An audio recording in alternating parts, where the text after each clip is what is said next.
Isn't this a sports show? This show hasn't been very good so far tonight, has it? I disagree. This show is not. I'm not going to even be defensive about it. This show's just not been very good tonight. I disagree. The first show I did was good. I disagree. And I think Almost entirely. Wow, that joke stunk. I thought it was pretty good. That was not funny. I liked it. I didn't. This is Almost Entirely Sports with Joshua Brisco. Hot diggity darn.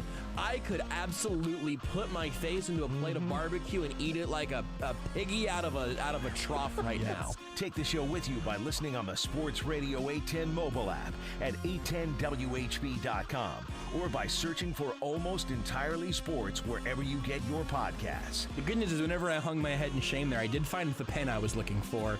It had fallen into my lap, so that's a pretty big victory for all of us. This is Almost Entirely Sports on Sports Radio 810 WHB. We need football back now. We needed football back yesterday. What day is it? Oh, God, it's February. We're about to hit our first football-less weekend of the football season coming up this weekend. And our conversation, and just glancing at Twitter today, has been objectively nonsense. This league, man. This league, this website, this space and all of space and time, it's just been absolutely bonkers. And sometimes that's fun. Something happened? Did I miss anything? No, that's sort of, so this is sort of the thing, is that nothing has actually happened, but also some people were loud wrong about something that you should have been able to smell from a mile away. And it's not the same thing that was all true about yesterday. We're on back-to-back days of, come on, this didn't stink to you? Like the Come On Man segment that Raheem Mosslem do? We just have a Chiefs one of just like bad Chiefs sources, takes, stories. There's always something, it seems like. And I've seen some good questions asked about some of the stuff and some really silly questions asked about some of this stuff. We'll hit on a few of those things here today. It's Almost Entirely Sports. I'm Joshua Brisco. He's Rudy Salazar. Sterling Holmes will join us in an hour. Mick Shaffer in a couple hours. They'll help us round out our Friday, as they so often do. Always enjoy talking to both of them about, real stories, fake stories, whatever. Here's your quick piece of real non-news from today. No news on the Eric Bieniemy front in terms of what's going to happen next with him and the Chiefs. Told you yesterday, I tweeted out a Times R's clip on Twitter you can go check out if you want a little more like background, like kind of where I'm coming from.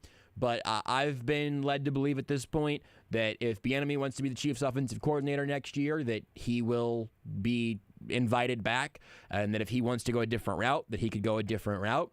I thought, really, I genuinely believed that we were going to most likely be able to talk about the result of that here tonight. I didn't think this would roll through the weekend. Maybe we'll get a midnight news dump. Maybe it'll be a Saturday morning news dump. Maybe they'll wait till Monday. I don't know. Maybe Eric Bieniemy is still taking a little more time to figure out his next step. Who knows? I don't know. But I figured that we would probably be able to talk about, hey, Eric Bieniemy's back. We're done here. Or at least Eric Bieniemy is not coming back. What do the Chiefs do next? Where's Matt Nagy? I don't know. But that's not where we're at this point. Just no more news on the Eric Bieniemy front since yesterday. So that's like the real thing that we just haven't heard from yet in terms of actually having a leg to stand on in terms of real content. On the other hand, I told you yesterday that if I could have just given less oxygen to the brief streaking through the sky shooting star of an Eric Bieniemy blog post or whatever, I probably would have just ignored it if I could have gone through it a second time. Maybe I'm making the same mistake again here. This one's more of just like somebody literally got a text from an unknown number and tweeted about it, though. So somebody... I do that all the time, by the way. Yeah, who doesn't? Most of my tweets are just something that a random number texts me. Not like sources or, hey, here's breaking news. It's just like, had a sandwich today. It was great. Cool. I'm going to tweet that out. Sources. Just been called about my car's extended warranty. need to figure this out soon. There's a sale on Ralph Lauren products. Yeah. 80% off. Giving away Ray-Bans on Facebook, sharing 10 times to get promo code. And that always works. That's basically what happened today when somebody with a check mark but literally no apparent connection to anything related to the Kansas City Chiefs tweeted, I'm going to bookend this because if anyone turns on the radio for 5 seconds here today, I do not want you to hear the wrong 5 seconds. What I'm about to tell you that this guy tweeted out, he tweeted, but it's nonsense, okay? Tweeted out that Patrick Mahomes had a sit-down with his fiance and his brother and told them not to attend any games next year. Okay? I'm going to bookend it again just in case you're only listening for a second. That's absurd. We've had this debunked multiple ways, and we'll now laugh at those multiple ways, but I want to bookend that that's not a real thing. That tweet goes out, though. I didn't touch it originally. I saw it, maybe had some private conversations with some people about how that's clearly not how life works. But I didn't want to put anything out there publicly because I'm not trying to leave that alone if I can.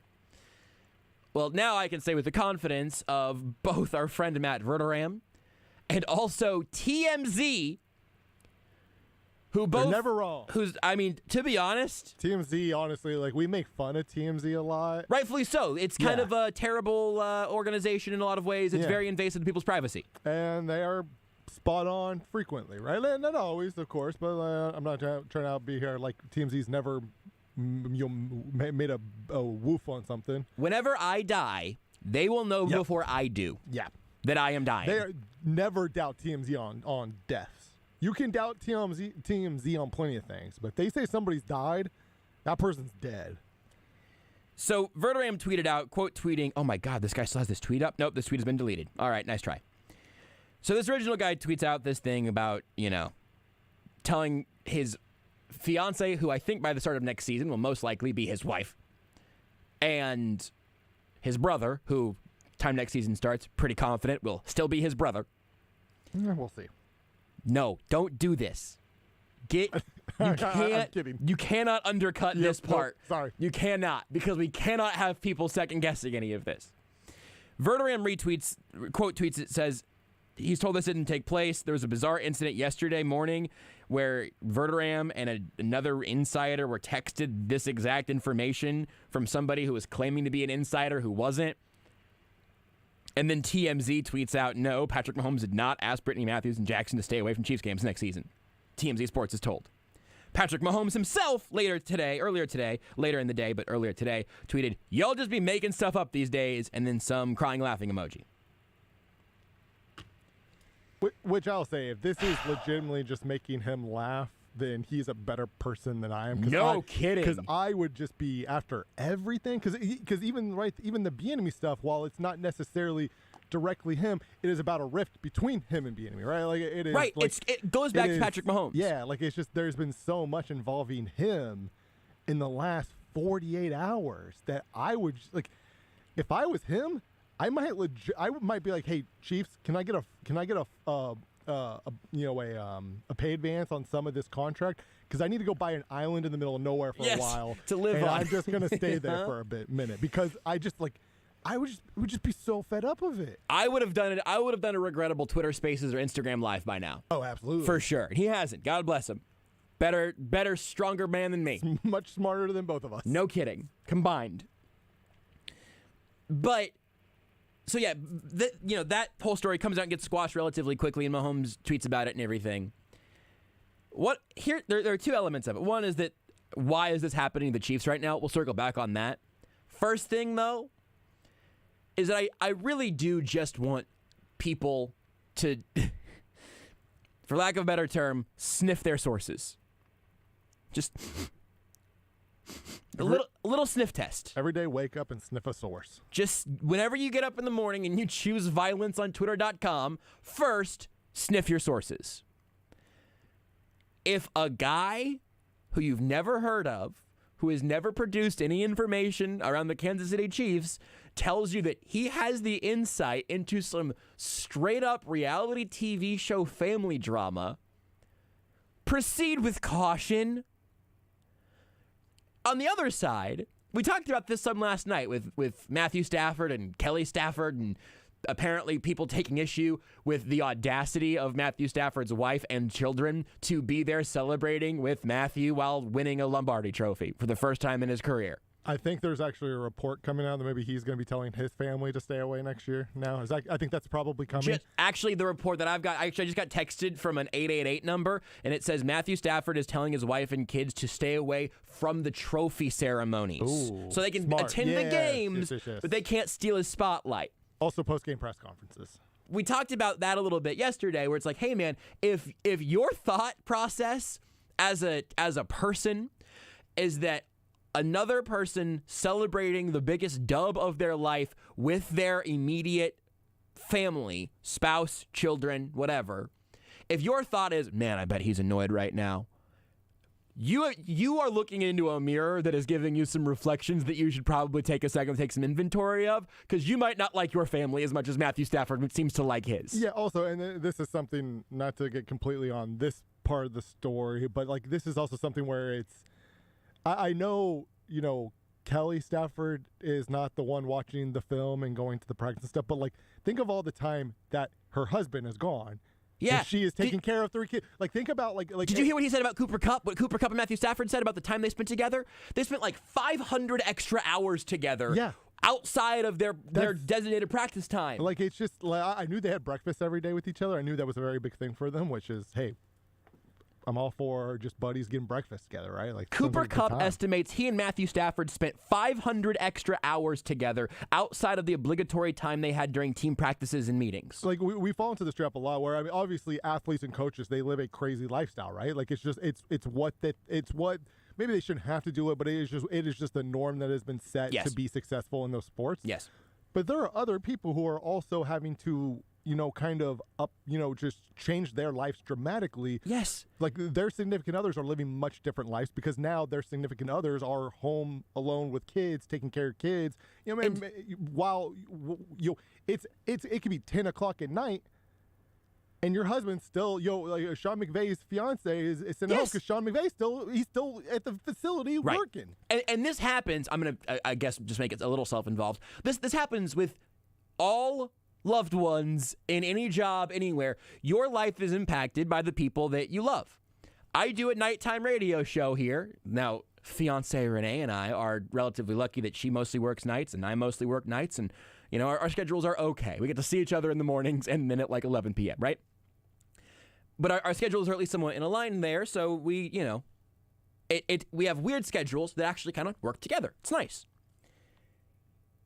You always have the people that you love and care about in your life adjusting their lives to help everybody else do what they want to do, accomplish what they want to accomplish. The culmination of that, like a Super Bowl win, or to go back to a completely fake story that, again, is fake, on the Mahomes thing, whenever you have a chance for those loved ones to be there to experience what the work is for, and certainly to celebrate the highest award that the sport can offer, you should want your people there to celebrate with you. That seems so obvious to me, but also we've got, people on Twitter that apparently need to reassess their relationships. Yeah, and it's not that, like, his brother never annoys him, right? Like, I love my sister. She annoys the crap out of me sometimes, right? Because, we're family. Right. That's what happens. But you can bet if I'm like, if I even in our worst times, me and my sister used to like hate each other. But you can bet anytime something good happens, we were celebrating together. Yeah, because that's what you do with family. That's what you do. That's family. Anyway, sometimes you hate each other. Sometimes somebody in your family does something. You're like right. Like I'm sure, like when Jackson's done a TikTok, Patrick's been like, "That's annoying" or "That's dumb," but like he's always they're family. He wants his family there in the best of times. Also, there hasn't been a violent outbreak in a suite. It hasn't been. It's dumb and overblown. Yes. The question, though, one question that I saw pop up on Twitter today that I actually think is a valid one that other people are probably asking as we waste our breath on something that isn't actually real or happening. Somebody asked, like, why is all of this around the Chiefs right now, though? And I actually kind of think that's a much more interesting question than some of the other questions about fake stories. And I also think that there's a relatively reasonable answer. It's also reasonable that none of us around here are very well equipped to accept this just yet, because it's new for all of us. I talked about this after Chiefs-Bills, and this is still true even though the Chiefs were not the AFC's representative in the Super Bowl this year. The NFL is the MCU. It is the Mahomes cinematic universe. I don't care if Joe Burrow has the belt or if Matt Stafford has the Lombardi trophy. I'll say, well, Burrow doesn't have the ring. I know that. The NFL right now has a main character, and it is Patrick Mahomes. We are also now living in a media landscape that is different than any other media landscape ever. It's different now than it was a year ago. It's way different than it was 5 years ago. It's unrecognizable from where it was 10 or 20 or God knows 50 years ago. It evolves every day in some way, shape, or form. I feel like just within the last year or so, Twitter has had more weird parody accounts, and sometimes it's accounts trying to get fake news stories, like funny ones, not the weirdly undermining sort of conspiratorial ones. Not those, but the funny ones about how Kevin Garnett says you can't win with Super Team or whatever.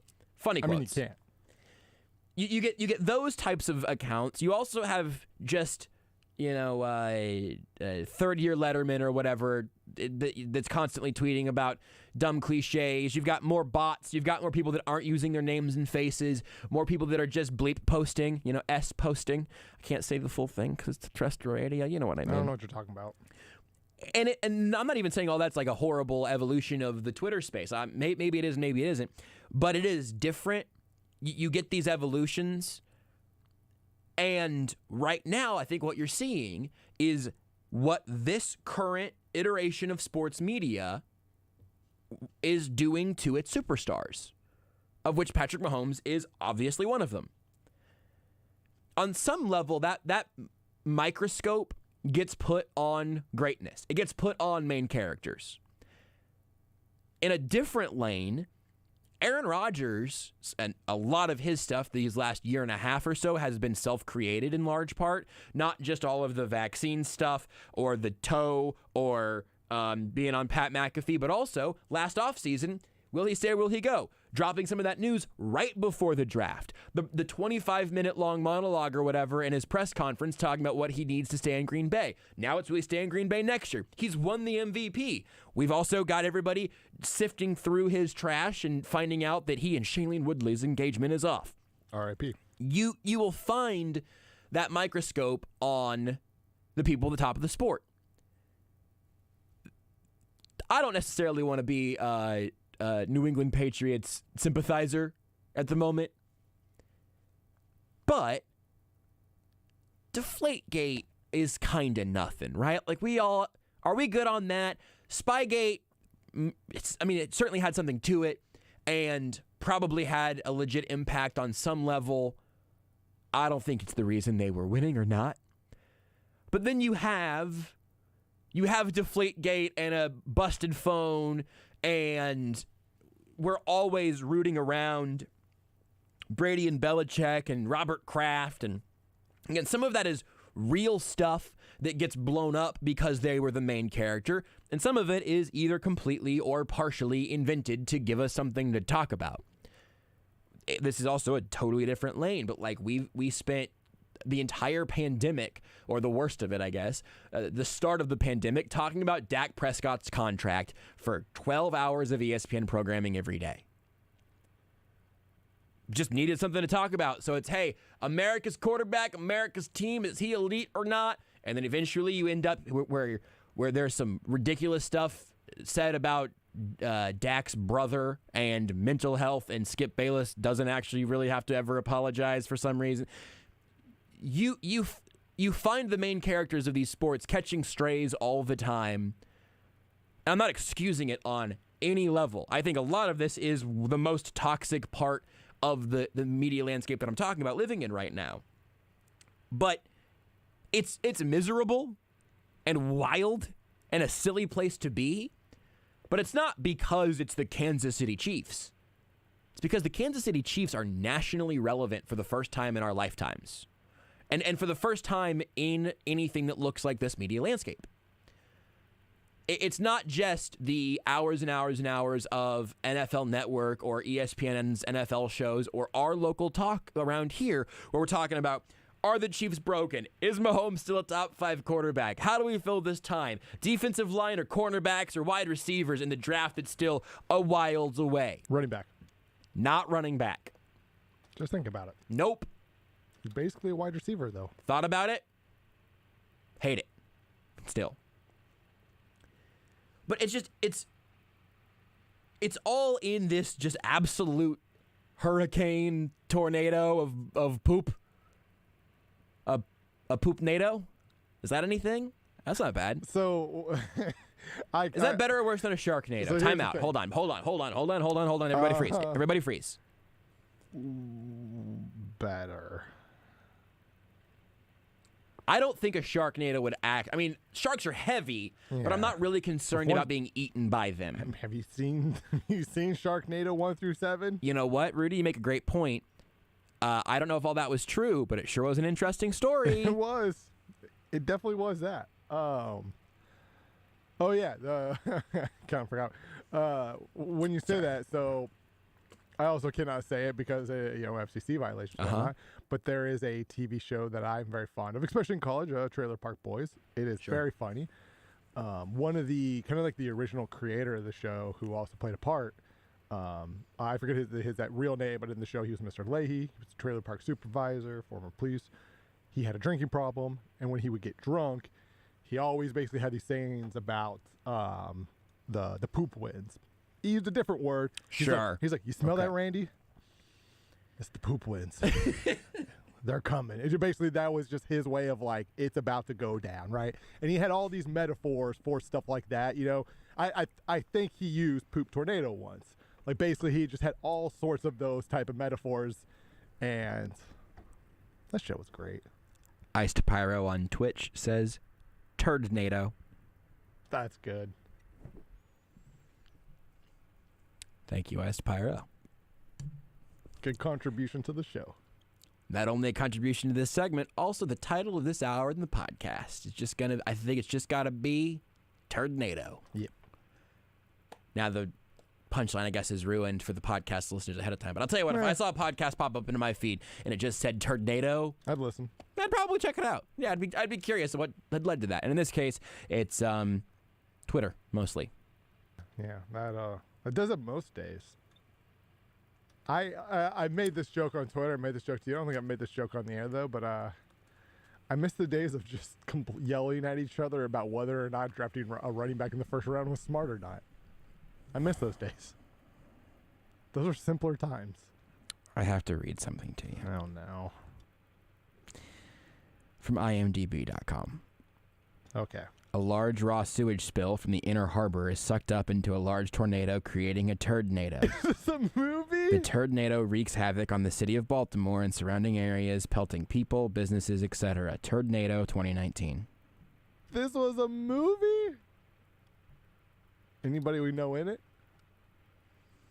Alexander Schell as Mud Pie Johnny. Mud Pie Johnny. There are no... Well, I got one review here. There's one review. Honestly, I enjoyed this one more than Endgame. I think it's the best movie of the decade, and it's not even close. I can't find any images of it. I'm not sure if there's a place where you could watch it. I don't know if this is an elaborate prank on IMDb. I do know, hold on, let me check. Yep, I did just see here that Patrick Mahomes did have to have a sit-down with the producers of Turdnado to make sure that they did not make a sequel. Oh, hold on. Nope, that was wrong. Got a text from an unlisted number. It said, never mind, I missed that one. I get the feeling, just based off the lack of information on this IMDb page, that it doesn't actually exist. Maybe didn't get the funding necessary. Oh, it was like to make the movie. This was sort of an aspirational IMDb page. Yeah, where, they definitely were doing it, And then, well, 2019 was shortly followed by some unpleasantness throughout the world. by a turdnado, some would say. A bit of a turdnado for sure. And that just kind of maybe killed it. Well, I don't know if we want to start a Kickstarter or something, or if we want to make this ourselves. But I think we're off to a good start, because I'd argue that this whole segment. I was basically going to make the joke about I was gonna throw it a break with that joke. No, sorry, but I was going to make the joke. I'm going to tell you this joke then in the talk back, and then you can be the one. Make the joke. And you toss it. Make the joke. Go ahead. Yeah, I'm going to tell you. I got another joke. No, okay. So basically, what I was going to say was, that's what our Twitch feed, like that's the footage. We have the footage. We made the movie. Just got to edit it together. We just have to edit it together. I was very excited to tell you that on the D&D Wiki, on dndwiki.com, there is a page for Turdnado, a 5th edition spell. A massive swirling maelstrom of fecal matter that howls across ground, spitting out its contents and leaving them strewn across the surroundings. It's a 7th level evocation. Casting time takes 1 action. Range 300 feet. And then in the top right corner on dndwiki.com, it says April Fools. Oh, I was going to say I know some brothers who you should send that to. Unfortunately, but it's an April Fool's. Yeah, I mean it was for them. We have the stats. You could homebrew this for yourself. True. This page is created by a user of D&D Wiki. It is not official content. Yeah, no kidding. Yeah, I figured. I do appreciate the disclaimer though. All right, we'll continue fighting for this Turdnado whenever we come back. Want more Almost Entirely Sports? Watch the show live on the Sports Radio 810 Facebook page. Hey, Kansas City, it's Brian Pringle with Vic.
This is Almost Entirely Sports with Joshua Brisco. I have a DM, no context from Michael, just says, Dick, long pause, justice. On Sports Radio 810 WHB. We planned on having a Pokemon-based conversation a number of times this week that we then ended up not being able to do because this week got really weird. But I know, Rudy, you said that you completed the main story mode in Pokemon Legends Arceus. I've seen credits. I have not yet seen credits. I am not very far away, I think. Yeah, but based off where you're at, depending, I guess, on how quick, if you were just focusing on the story, right? Just nothing else. Within an hour, I think you could be there. So you're very close. We did mention this briefly. I don't want to do spoilers of any sort yet. Maybe we'll do a little AES After Dark next week or in the coming weeks. I don't know, after we've gotten pretty through the game or after we've both seen credits at least. But we have sort of taken different angles at the game where I have pretty much stuck to the main story and you have spread your wings, gone around, gone to the swarms, done some extra stuff. I've done a few side quests, but more just kind of ones along my path anyway. How many hours total did you end up having between the start of the game and credits for you? So when I sent you a message, I was at like 48 and a half. So we're talking 45 to 50 hours. Yeah, when I sent you the message, I was basically I had not done much post game. Maybe it was 48 on the dot, roughly. So yeah, about 40, in that mid 40 range. I think I'm probably around 15 hours, and I'm an hour or two away from the end. You could definitely play the main story in 20 hours. But yeah, that feels about right. It's kind of amazing. This might be my best endorsement of the game. I have a twofold great investment here. A great. Not investment, a great endorsement. Did I say investment the first time? Good God. Sorry, this week has turned my brain into crispy oatmeal. And you're like, Josh, how does that work? Don't know. It's just where my brain's at. It's like a potato pancake, but less held together, clearly. Potato pancake. Yeah, like a latke. Yeah. It's a potato pancake, right? Yeah, a latke. Yes. My references today have either been on point or completely unrecognizable. Not a bad one. It just took me a second. Like a latke. I'm sticking by this. Yeah, it just took me a second. It's not a bad comparison at all. It's just potato. You know what I mean? Like potato pancakes aren't part of my daily life, so just didn't pop in the head super quick. Hold on. What is the difference between potato pancakes and latkes? This is on the Google thing here. Potato pancakes are more rounded than potato latkes, and you can make them uniform more easily. On the other hand, potato latkes are also rounded, but you'll notice shredded pieces of potato sticking out here and there. Finally, potato pancakes are thinner, while potato latkes are thicker. I would eat an entire plate of either of these right now without a second thought. Yeah, same. I would grab my new second phone specifically there to put insulin into my body. I would turn it to turbo, and I would eat a full plate of potato latkes right now. I would say that I would shoot insulin into my veins, but that's sort of ironic because that's almost literally what I have to do anyway. I mean, hey, if you're gonna go out doing the thing you love, right? I look with the miracle of medical technology advancement. I'm good. I could have a little potato latke. There's just not one here. Go out the way to doing the thing you love. Eating fried potato things, eating crispy potatoes. So good. Well, I love it, Chris. I've had hash browns today. I've had tater tots today. Love. You had hash browns and tater tots today? Yeah. I had slightly annoying experience at a McDonald's. Oh, yeah, because you came in earlier. You had a Sonic cup with you at one point. Yeah, that was lunch. Yeah. I just basically, I was too lazy to make anything today, so I just decided, I'm eating out today. So like breakfast I went to McDonald's. They have the whole, they're calling it the menu hack. Yeah, if you ever get the land, air, and sea, you have to tell me. I did not get that. You have to hop on the Twitch. So I frequently, like this is a normal thing that I always get, where like I order a sausage McMuffin, I get a hash brown, I put the hash brown on the sausage McMuffin. Wow, you've been hacking since before you were allowed to hack. You're Julian Assange over here. So like I pull up there, and I'm just like, I would like to have the hash brown McMuffin. The thing, and they're just like, sorry, what? The hash brown McMuffin. They're like, I mean, we have hash browns, we have muffins. Like, no, I mean, I'm like, it's the thing that's on your menu. I'm looking at it. I'm looking at it right now. I've been seeing ads for it for a month. Yeah, I'm like, and then they just had no. I was like, fine, I'll just take a sausage McMuffin and a hash brown, and I just had to combine them myself, like a peasant. No, right there. No, Rudy, you're looking at this all wrong. you are a real one. They were the commercials, the marketing campaign, it's all out there. What McDonald's really wants is for you to see what you want, and then you decide you're going to go get it for yourself. They tell their employees, do not give them this if they order it. Make them order a double cheeseburger, a filet of fish, and a McChicken, and make them put that together with their own grubby little hands if they really believe this is what they want to eat. I would eat the land and air. The fish I'm good on the fish. Dude, I just can't. It doesn't. If I gave that to Gordon Ramsay, and let's be honest, Guy Fieri. Yeah, Guy Fieri for sure. If I was like, hey, Guy, come up with a way for me to eat something with hooves, something with fins, and something with wings, okay? Whatever you want it to be. If that means horse, pterodactyl, and dolphin, then I guess that's up to you. I hate that so much. But find a way for that to make sense. Because you could do a sausage patty and some fried chicken or something. Mm-hmm. But what do you do? How are you going to get... You can just like maybe some like smoked salmon. This isn't... It's not bagels and lox. It's McDonald's. I don't know how you do it. You get a little smoked salmon, a little sausage patty, a little fried chicken patty is the closest I can get, and I just have to think that would taste like too much. I think there'd be too many flavors going on there. I'd probably eat it. I'm a big fan of salmon. Salmon with chicken on it, I'd definitely go for that. You know what I'd rather have? Salmon or chicken. Yeah, but have them together. Sure, on two separate places on the plate. Or on top of each other. If I gave you a nicely cooked fillet of salmon and a fried chicken, patty, for lack of a better word, Mm-hmm. fried chicken breast, okay? Fried chicken breast, beautifully cooked piece of salmon. And I handed them, there was each on the plate. I gave them to you. You would do what with that? Well, where are they on the plate? Sitting next to each other, close but not quite touching. Okay, but they're just side by side. Yes. I would probably, I might do a little back and forth, but I would essentially eat them separately.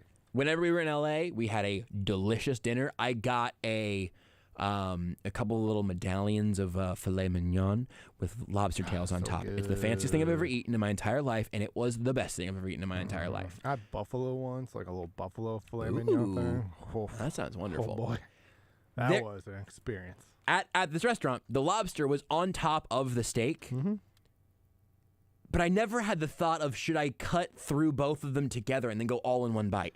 See, if you put the chicken on the salmon or the salmon on the chicken, at least once, I'm probably just like, and it might even be by accident, right? Me not fully realizing that there are two different meats there. But I'm probably at one time going to be like, you know what? Let's give this a try. I'm not. It's certainly not going to be like the worst thing I've ever eaten, right? Like it's salmon and chicken. They're both really good. At the very least, I may not love it, right? I may be like, meh. This is not. I'm not getting the best experience here, right? I'm saturating the flavor of each of these very lovely things. But I try it. What was I starting to talk about when we came back? Pokemon, and our experiences playing it. And then we talked about how you can eat Pokemon in the game. You really just cut a Magikarp up, his little Benihana style. How did we?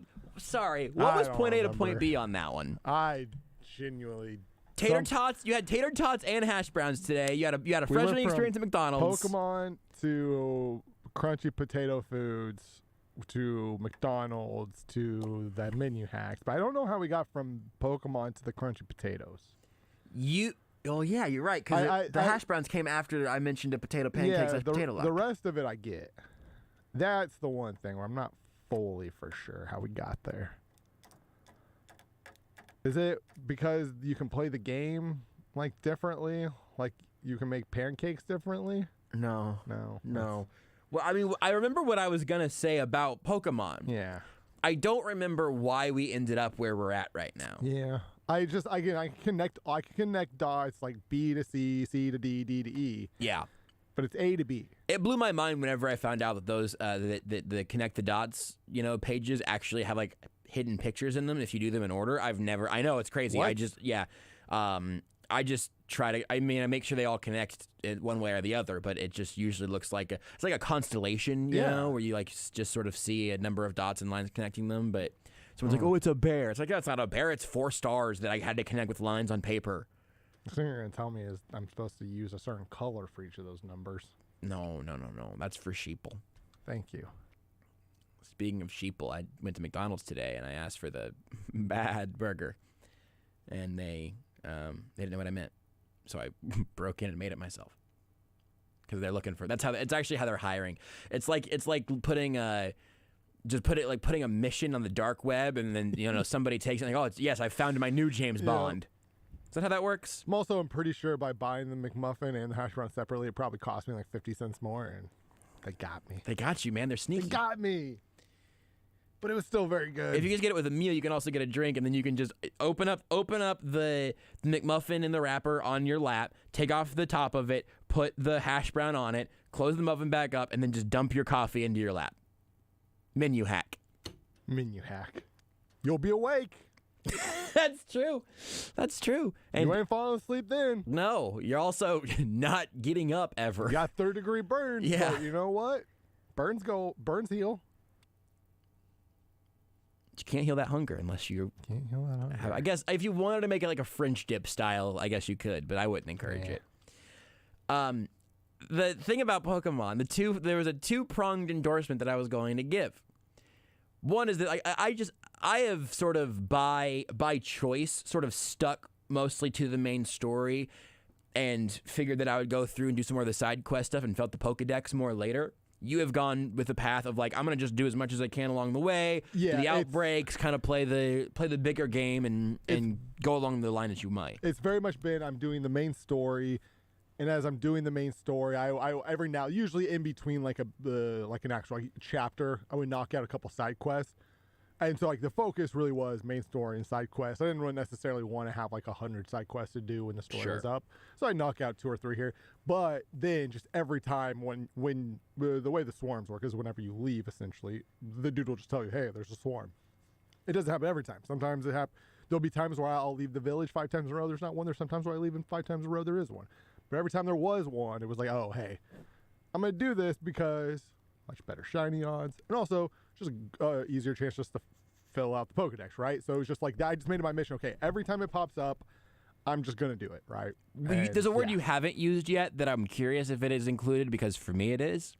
It's also the way that you're playing it has been fun. Oh, yes. The thing, especially with the swarms specifically, the things that I really, really like about that, the thing that where I think it makes it really fun. I think some people are maybe they don't want to spend an hour shiny honey somewhere. That's me. I don't. Yes. Not interested. The thing that I like so far about the swarms especially is every swarm experience has been very different, because every Pokemon kind of they react differently and the area is different. So every time I go into it, I get close to the area, and then there's almost this this thought process of I'm planning out my attack, right? Is this do I throw a smoke bomb here? Do I hide in these bushes? Right? I'm coming up with essentially the idea of how I'm going to approach this swarm. And every single one so far has been very different for me, and which just adds it breaks up the routine, right? It doesn't feel like I'm just doing the same thing over and over, rinse and repeat, even though the big actions are the same, right? The plot's the same, or the points are the same. How I got there is very different. Here's another part of that for me. I'm not playing it that way, and I'm also having a great time. Yeah. That's one part of it. Here's another part on that.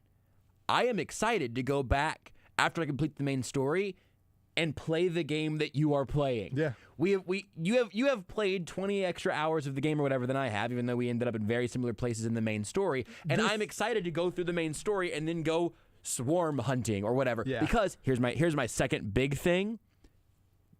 The game feels so good to play. It feels very good. I don't want to give too many specifics if anyone's still on the fence or whatever. And if anyone's really on the fence, I do have a physical copy of the game that did arrive several days after that I still have. Yeah. It arrived a full week after I finally caved and bought the digital, which was a week and a half after it came out. You made the right decision. Mistakes were made. But mistakes were made to buy that physical copy in the first place. You made the right decision by buying the digital one. I just shouldn't have bought the physical copy. It's great. But there are several different ways where they help account in a way that, at least to the point that I got to Breath of the Wild, it never did, accounting for how you cover large swaths of ground at a time, how you traverse the world, how you do things like switch between your Pokeballs or switch between your Pokemon or switch between your berries and your smoke bombs and all of those things. Also, I have not really gotten into some of the secondary things you can throw for other advantages. It's not a thing that I have needed yet in the gameplay. And I'm sure I will whenever I go back again. But it is a good, fun world to be in. We both got Brilliant Diamond Shining Pearl remakes. Yes. I still have not beaten that game because the idea of going back to it feels a little bit like a chore, or at least like it's obligatory at this point. I'm excited to play more Legends, and I actually think the story got somewhere kind of interesting. You don't play Pokemon games because of the great story. No. I would love it if that changed someday. But I have enjoyed it well enough. I think they actually took it somewhere interesting. And I'm also excited to keep playing after the main story has summarized itself. Yeah, and I think, as far as story goes, I think we've gotten our better stories in some of our recent games with Sword and Shield and this one. Yeah. Again, it's, right, like there is... Low bar. There is a fault in it because that's not really why you play. And right, like the game's not a perfect game. Like there are things that I wish were better in the game, right? Whether there's just some anytime they do a cutscene, for example, the things that they do, I think it truly looks outstanding. Where it's clearly been more effort's been put into making cutscenes look good than just the day to day. Right. I wish the battle system was better. There are things that I do wish were better to make in terms of making the perfect Pokemon game, right? It starts very slowly. It's also introducing a lot of new mechanics. Yes, but it is an incredibly fun game. Yes. And I think it definitely just helps sets the foundation for what I think the future games are going to look like. And ideally, again, I hope the next big one is kind of a combination of Legends and Sword and Shield. And I think that game would rock. Yeah. Because there are great things about Sword and Shield. There are great things about Legends. I think they kind of complement each other very well. To where if you can make a game that is kind of combining those elements, oh boy. And maybe another step in the story would be great. For sure. I would enjoy that. But yeah, that's out of the gate, because it does. We talked about this before I really fully started playing. I think that might be the biggest thing too. Like in a game where that, I think that might have been the most important thing for them to do is make it feel good. It feels so good. The thing that we talked about early on before I had actually really started playing, and then I was confirmed once I got into it, especially when you play it on TV dock mode, graphically it does sort of look like a Wii game at times, which is not great. But I was a little bit afraid that the game itself was going to end up feeling like a game that needed another 6 months or another year or whatever. And honestly, I don't really think that that's necessarily true. I think that the next version of Pokemon Legends, whatever ends up being, or maybe if it's the next actual generation, depending on what elements they take, I think the next game could be like game of the year layup stuff, as opposed to this, which is a game that is the most fun that I've had playing a game this year. And also think in theory by then we're going to have the most powerful Nintendo console. Right, the Switch Pro at that point is out, and if the Switch Pro is like what we've heard, it's in theory it's going to be like, it is going to be a system, that can just hold the power of building a much bigger, better looking game, right? Like the Switch is limited in that sense. Those cartridges are only to hold 32 gigabytes, and part of that's because the console itself is limited, right? Great console, but has its limitations. Not a PS4, not an Xbox. So you Switch think Pro won't be that, but it's going to be much more closer to that. Yeah, and I can't wait until 2025. 2026. 2045. 2050. 2023. The year 3000 with the Jonas Brothers. We're all going to be hanging out playing our Nintendo Switch Pros that just dropped. That's in the song. Yeah, it is. Yeah, it's that famous line, Nintendo finally released a console that can pull graphics. Great granddaughter says she finally got the Nintendo Switch Pro. Right. The new Pokemon game just came out. Slapped. I was a big fan of that song. I didn't enjoy it when they said, and also in the new game, they force you to kill and eat Pikachu. But it's in the song, so keep it up, Game Freak. You've got your blueprint right there in front of you. Whenever that new Switch comes out and the next Pokemon game comes out, it's gonna be a rough one for our favorite electric mouse. But It's what the Holy Scriptures have foreseen. Don't tell the Jonas Brothers they don't know what's coming. Did you know you can listen to Almost Entirely Sports anywhere, anytime? Well, you can. Just search for Almost Entirely Sports wherever you get your podcasts. Hey, Kansas City, it's Jeff Briggs with Victory Chrysler Dodge Jeep Ram, home of the Victory Effect. Our pledge to drive down vehicle pricing for the city we love. The Start Something New sales event kicks off 2022, and interest rates remain close to all-time lows, plus trade values are bringing more than ever. It's a great time to buy. We know it's hard to find a replacement, but did you know if you custom order a new vehicle at Victory, you get to play best ball with the factory incentives? That's right. Get an accurate upfront price quote when you order today, and if the rebates are better when the vehicle arrives, the extra savings goes right in your pocket. It's a simple process, and we can show you how easy it is to customize a new vehicle and have it shipped directly to you, complete with your name personalized on the window sticker. And don't forget, if you have a trade, we buy your car at top dollar regardless of if you purchase a new vehicle from us or not. Visit us at Kansas City's only automotive outlet mall, the Legends Auto Plaza, on the southeast corner of 435 and Parallel, just east of Nebraska Furniture Mart, or online at victorymotorskc.com, where our first price is better than their last. Kansas City's home of the Jayhawks, March Madness, and the Final Four. Sports Radio 810, WHB. Up the court to Harris, a lob to D-back, and a two-hand jam! And he hangs on the iron with one hand. Saturday, the Jayhawks face West Virginia. Coverage of Kansas basketball on Sports Radio 810 WHB is brought to you by Hy-Vee, Buck Roofing, Harry's Brewery Collection, Victory Ford, and 23rd Street Brewery.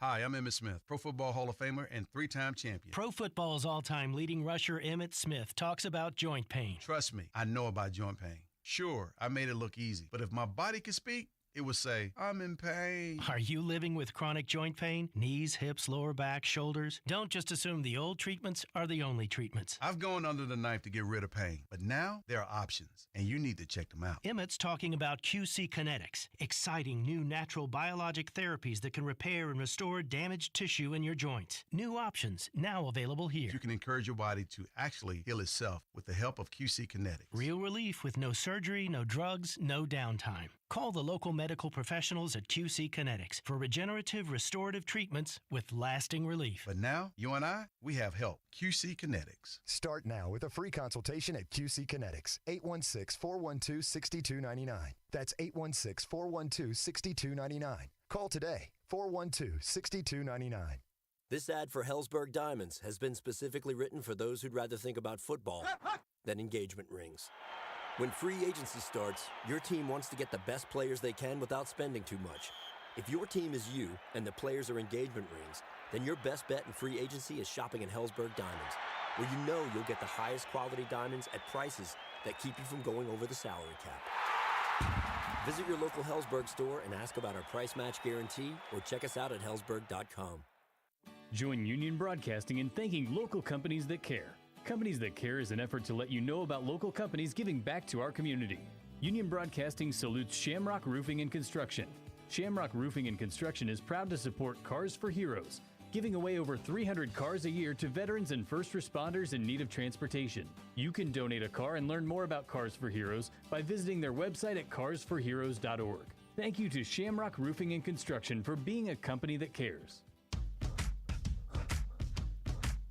You're listening to Almost Entirely Sports. This is the full tweet from Clint. Congratulations on an even less coherent podcast than usual. I was enthralled by bad radio. Well played. With Joshua Brisco. Put that on my gravestone. Are you kidding me? On Sports Radio 810 WHB.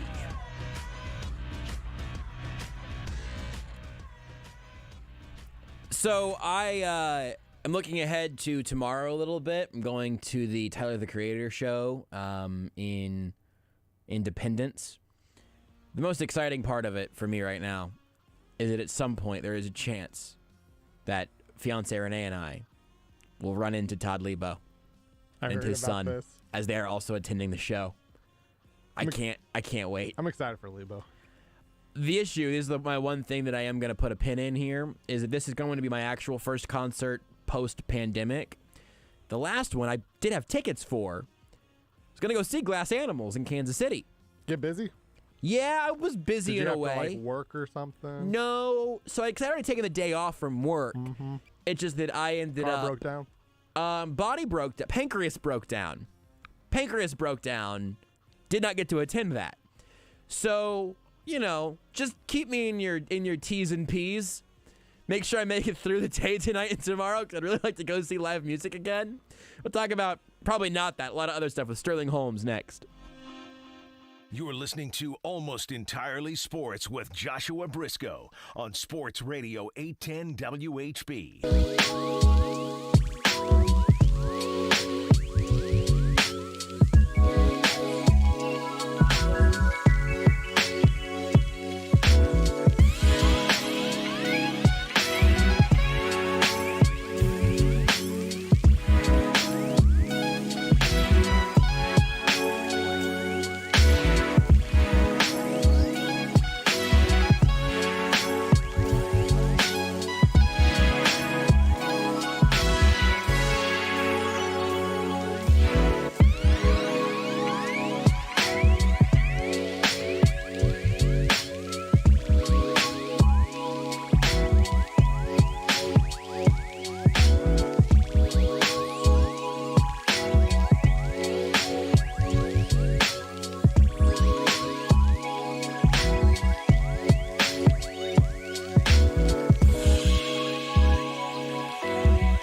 This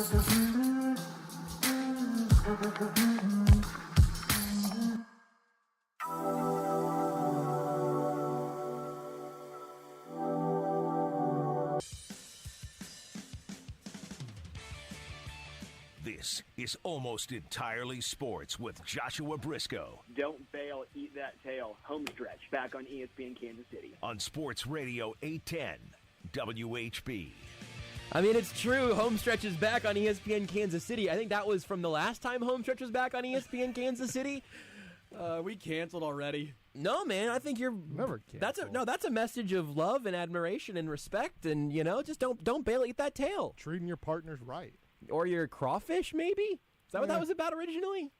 I thought it was like turkeys. Maybe your partner is a crawfish. I don't know. It's 2022, man. Yeah, man. All love is love. Yeah, I don't know that that's true. I think, in fact, that might actually be, you know what? I actually think that we just went from funny jokes to maybe actually now being in trouble.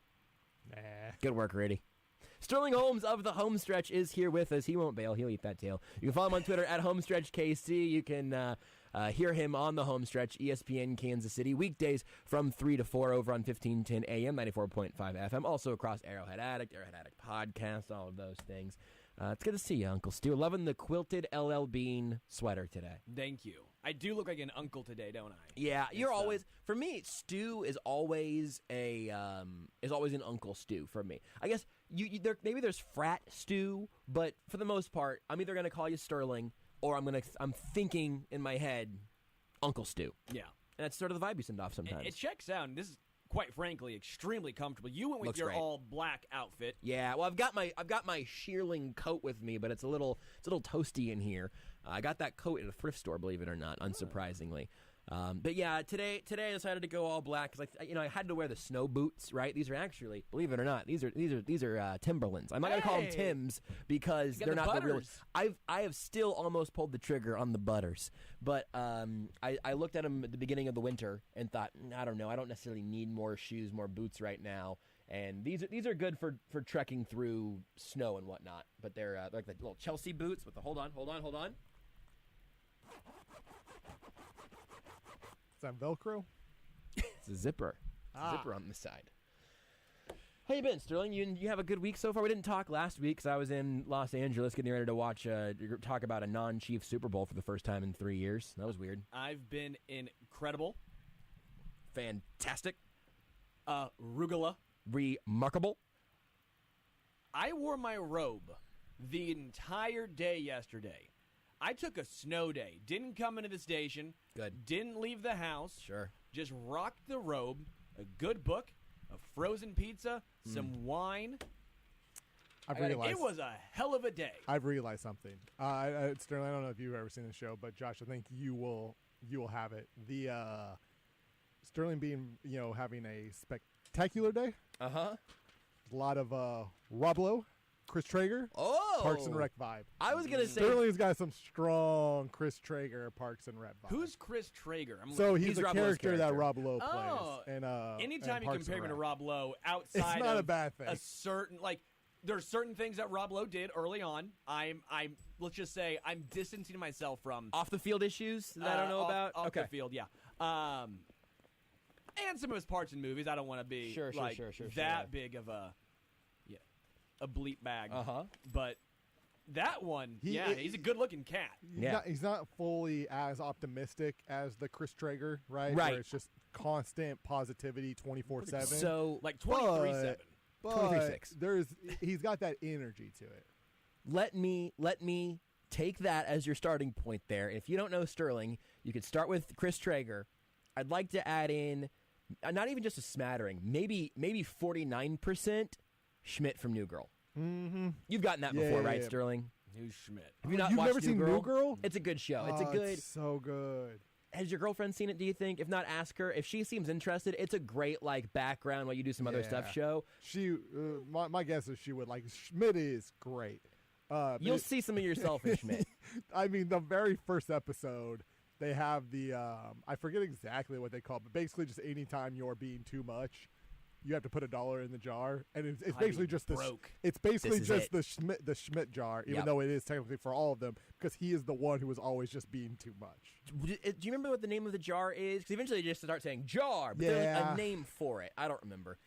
We started I don't rewatching think it's like it super, just like just basic or crass. It was on necessarily, but Fox it's just, Network Television, Yeah. so it's not. I mean, it's not called the "Go F Yourself" jar. Yeah. It's like the D-bag But he jar would just, or something. it actually just might be D-bag jar essentially. But the Diamondbacks jar. I wore one of my Diamondbacks hats a couple days ago. They've got some. It really bums me out that they've gone black, red, and sand or whatever because they had such an iconic color scheme with some legit great logos. The D that's also a snake is actually clever. Is incredible. The snake head with the baseball in its mouth. Fantastic. So that's on the hat that I got more recently. I love that logo, but I want it in teal and purple and not in red and black like every other. Here at 8-10, we got red and black logos. The Chiefs have red and black. I love the red and black color scheme. I'm wearing all black today. I wear red and black all the time. Yeah. But if you are an organization and you have a chance to be teal and purple, roll with it. Take that. Take history by, fortune favors the Braves, what my favorite crypto commercial tells me. I think it's the bold. Is that what it is? No, I think it's fortune favors the Atlanta Braves. Fortune favors Atlanta. All I know is Matt Damon looks absolutely tiny in that commercial. I mean, he looks like 5'4". I know he's like 5'7", but he's kind of built, pretty cut. Yeah. But for some reason, that one commercial, I'm like, wow, was this a 12-year-old child with a beard? I don't even know if he has a beard. He doesn't have a beard in the commercial. So it's just a 12-year-old child. Yeah. And he's wearing all black like you. So that's a good look. You're Matt Damon mixed with Guy Fieri. I'm fine with that. I could live with that for sure. I have no issues with that whatsoever. Guy Fieri, you see him, like he was out there for the Super Bowl. There was a moment where he was walking off the field and Martha Stewart is like looking over him. Yeah. It's a Renaissance painting. I'm thinking about printing that off and then taking it to my tattoo artist and saying, my whole back can just be this picture. The Flavortown commercial. Oh my God, yes. It was such a good commercial. The other thing. Bud Light seltzers? I think that's right, but how perfect is that? Organic seltzers, I believe. We can't remember what the product is for. Well, Guy Fieri was involved. my mind was just on Guy Fieri. I actually thought not a great commercial, and then Guy Fieri joined to go, you know what? They swayed me. They really did. This is Guy Fieri. The other thing that every once in a while Renee will just be like, hey, here's a new thing I learned about Guy Fieri, and it's almost always just a cool, chill thing that he has done with his fame and money. And it's like, oh, not every rich famous person is a bleep hole. Yeah, fantastic. Like this is incredible. I'm sure there are times where he gets mad, right? Like he wants to. I don't know. Imagine Guy Fieri being pissed. I can't. You know what? He's a passionate man. I'm like, it's a different kind of mad, right? It's not a hatred mad, but it's like, come on, guys, like we can be better than this. Absolutely. I think it's kind of like an Andy Reid mad, right? Absolutely. Like, there's like an inspiration to it. You don't want to disappoint. Guy Fieri. Yes. Did you see that Andy Reid said in the Guy Fieri is going to be the Chiefs' new offensive coordinator. Oh my God! Welcome to flavor to the offense. Every touchdown just says, welcome to Flavortown. They got signs up in the end zone. I love that. I do not want to get rid of Eric Bieniemy, but if the option was, what if he goes quarterback coach for quarterback coach is open. Passing game coordinator. What about just flavor coordinator? Ooh, that's pretty good. As long as he's involved with the offensive game plan, at least a little bit, right? He doesn't have full control. But he needs to be on the same level as an Andy Heck and a Tom Milton, right? Like he can pitch the plays. If Mahomes scores and then says, "Welcome to Flavortown, population you, bro," I would lose it. I feel like the Flavortown plays would largely be Kelsey based. Like I feel like Fieri is really a Flavortown special play is feeding the ball to Kelsey, essentially. Yes. Travis Kelce will take you to Flavortown. With a little bit, I think, surprisingly, a little bit of Michael Burton. My guess is Fieri likes him a little bit of a fullback every now and then. Could really see a lot of soul patches grown on this team. Oh, man. If Guy Fieri takes over, that's at least if you have a beard, that flavor savor's getting bleached. Could you imagine? It's getting bleached. Mahomes with a goatee. And then the top of the hair just tipped. Yes. I can imagine that. Give that Fieri look. 1997 boy band look, just crushing it. Mount Rushmore of celebrity chefs. Okay, I've been writing down names since I had this idea a few minutes ago. Guy Fieri is on it. Yeah. Dude, I know like 3. Gordon Ramsay, I think, is on it. Yeah, Kitchen Nightmares, they keep putting out old episodes on the YouTube channel. They all get 1 million views. They all show up my recommended. I watch them. I've been to Guy Fieri's. I've been to Gordon Ramsay's. I think it's basically a fish and chips place. It's basically, I called it. It was like the it was in Vegas actually.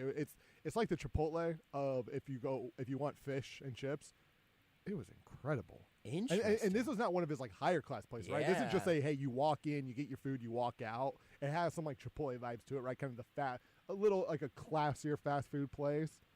It is incredible. So his food's good. What's the Puck guy? Wolfgang Puck. Wolfgang Puck. Yeah, I know his name. The name is fantastic.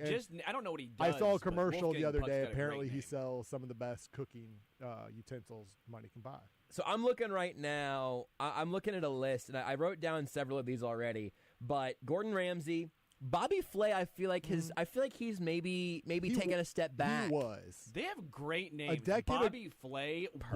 Wolfgang. A decade ago, Bobby Flay was on this list. I think you're right. Guy is on it. Gordon is on it. Yeah. Let me kick some more names. Just give me a quick how you're feeling. Rachel Ray, pretty big. Yeah. I wrote down Martha Stewart. I think Martha Stewart's probably on this list. There's a longevity to it. Absolutely, right? she's a dynasty. Dude, who she was hangs out with Snoop Dogg. Who was the Southern lady? Paula Dean is on my list. I think she has some off the field concerns. I think Paula Dean was on Mount Rushmore, and then something happened. They were like, we got to chisel this face away. I have not heard about Paula Dean in about a decade. Paula Dean's got about some. a decade. That's about Paula right. Dean's Also, got some stuff. Martha Stewart may have had some off the field issues. She was in prison. on a different, she went to prison. different, but also off the field issues. Right, it's prison, but it's how when we look back, Bruce Pearl got kicked out of coaching because they had a barbecue, right? Yeah, Bruce Pearl should have been a Missouri Tiger head coach, but Kelvin that's a whole different Sampson story. got kicked out of college basketball for texting recruits too much. You know what I mean? Yeah, these were crimes, but let's be real about it. Martha Stewart went to jail for insider trading. You can do that in Congress. Greg Marshall punched a player in the back of the head, and he could physically coach if he wanted to, just nobody will hire him currently. Allegedly. Sometimes we all really have jokes that we want to get off so bad that we don't let any of them sit there. And now you heard me. Anthony Bourdain, I feel like probably belongs in this list. It's a little sad now. Everyone's reaction is instead of because he's great, but it's because he's passed. Yeah. I don't know if we've mentioned Wolfgang Puck and Emerald Lagasse. Both of those guys. Not the other person. Bam. Emerald Lagasse? Emerald Lagasse. Bam. What an incredible name. name. Is he Salt Bay, dude? He's not Salt Bay. Have you had Sterling Is Holmes Salt Bay chili? on this list? If you ever had Uncle Stew's chili, I think Uncle Stew's chili should be on this list. Julia Child probably has to be on this list. That's just an older. That's an older one. I thought she was an actor. No. Julia They Child. made a movie about her. There's an actress's name. You're close to that, but it's not that.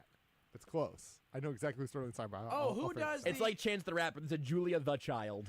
Who does? Tyler the Creator. Those Bank of America commercials. It's Julia Stiles is the actress. I don't know who that is. Okay, well, Julia Stiles. Julia Roberts. Okay, but Julia Stiles did 10 Things I Hate About You. She was in the Bourne movies, Hustlers. She's a big name. If you saw her, you would recognize her. She's done a ton of stuff. I love Andrew Zimmern and Alton Brown. I don't think they get to jump anybody else on this list, though. You know way more celebrity chefs than I do. Who's the person who did? I don't think he's on Mount Rushmore, but I think he's like an honorable mention. The Man vs. Food dude, because that guy just went around taking on the worst challenges. Is he still possible. around? Because period. I have not heard about that show, and again, also a decade. I think it's still a show. Here's the thing with these cooking shows. Adam Richman. Oh, there's Adam a new Richman, host for a new Man vs. Food, it looks like. That can't be good. You got to take some time off. Yeah, so Casey Webb has taken that from Adam Richman. Let me see if Adam Richman is still with us. Well, I'm more worried about being canceled than dead.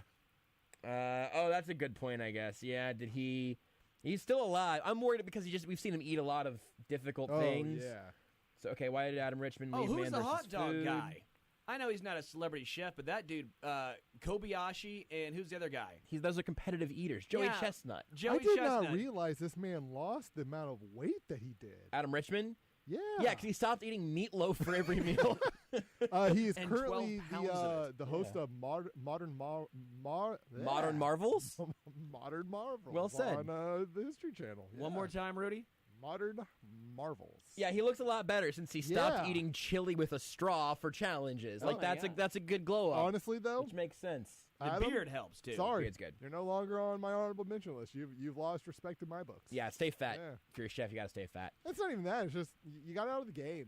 You got to stay in the game. At least these other people stay.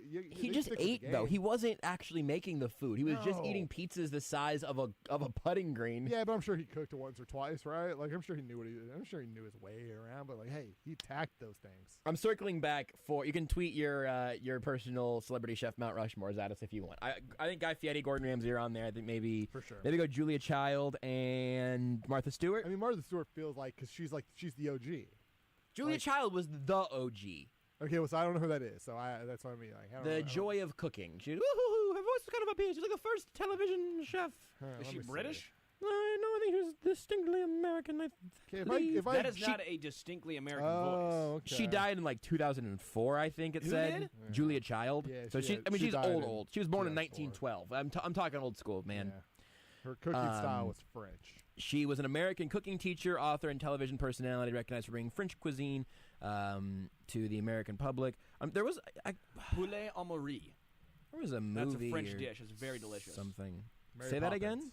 Poulet en Marie. Julia Child was served in a war from Well, 42 to 45. I was gonna say, I see years of service. She's really on the Mount Rushmore because she's served in. Yeah, she's in the war. Office of Strategic Services. Yeah, I don't know World War II.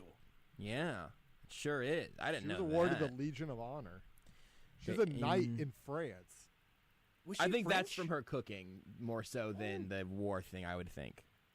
Who's to say? I'm reading a World War II book right now about Winston Churchill. I was going to, really? See if Julia Child's mentioned in there. So I wrote down 3 things earlier because you mentioned, you rat-a-tat-a-tatted off 3 things that wanted me to have 3 follow-up questions, but we've hit a rabbit trail, which is really surprising. Is the Churchill book what you were reading during Correct. your snow day? It's The Splendid and the Vile by Eric Larson. I'm a huge Eric Larson fan.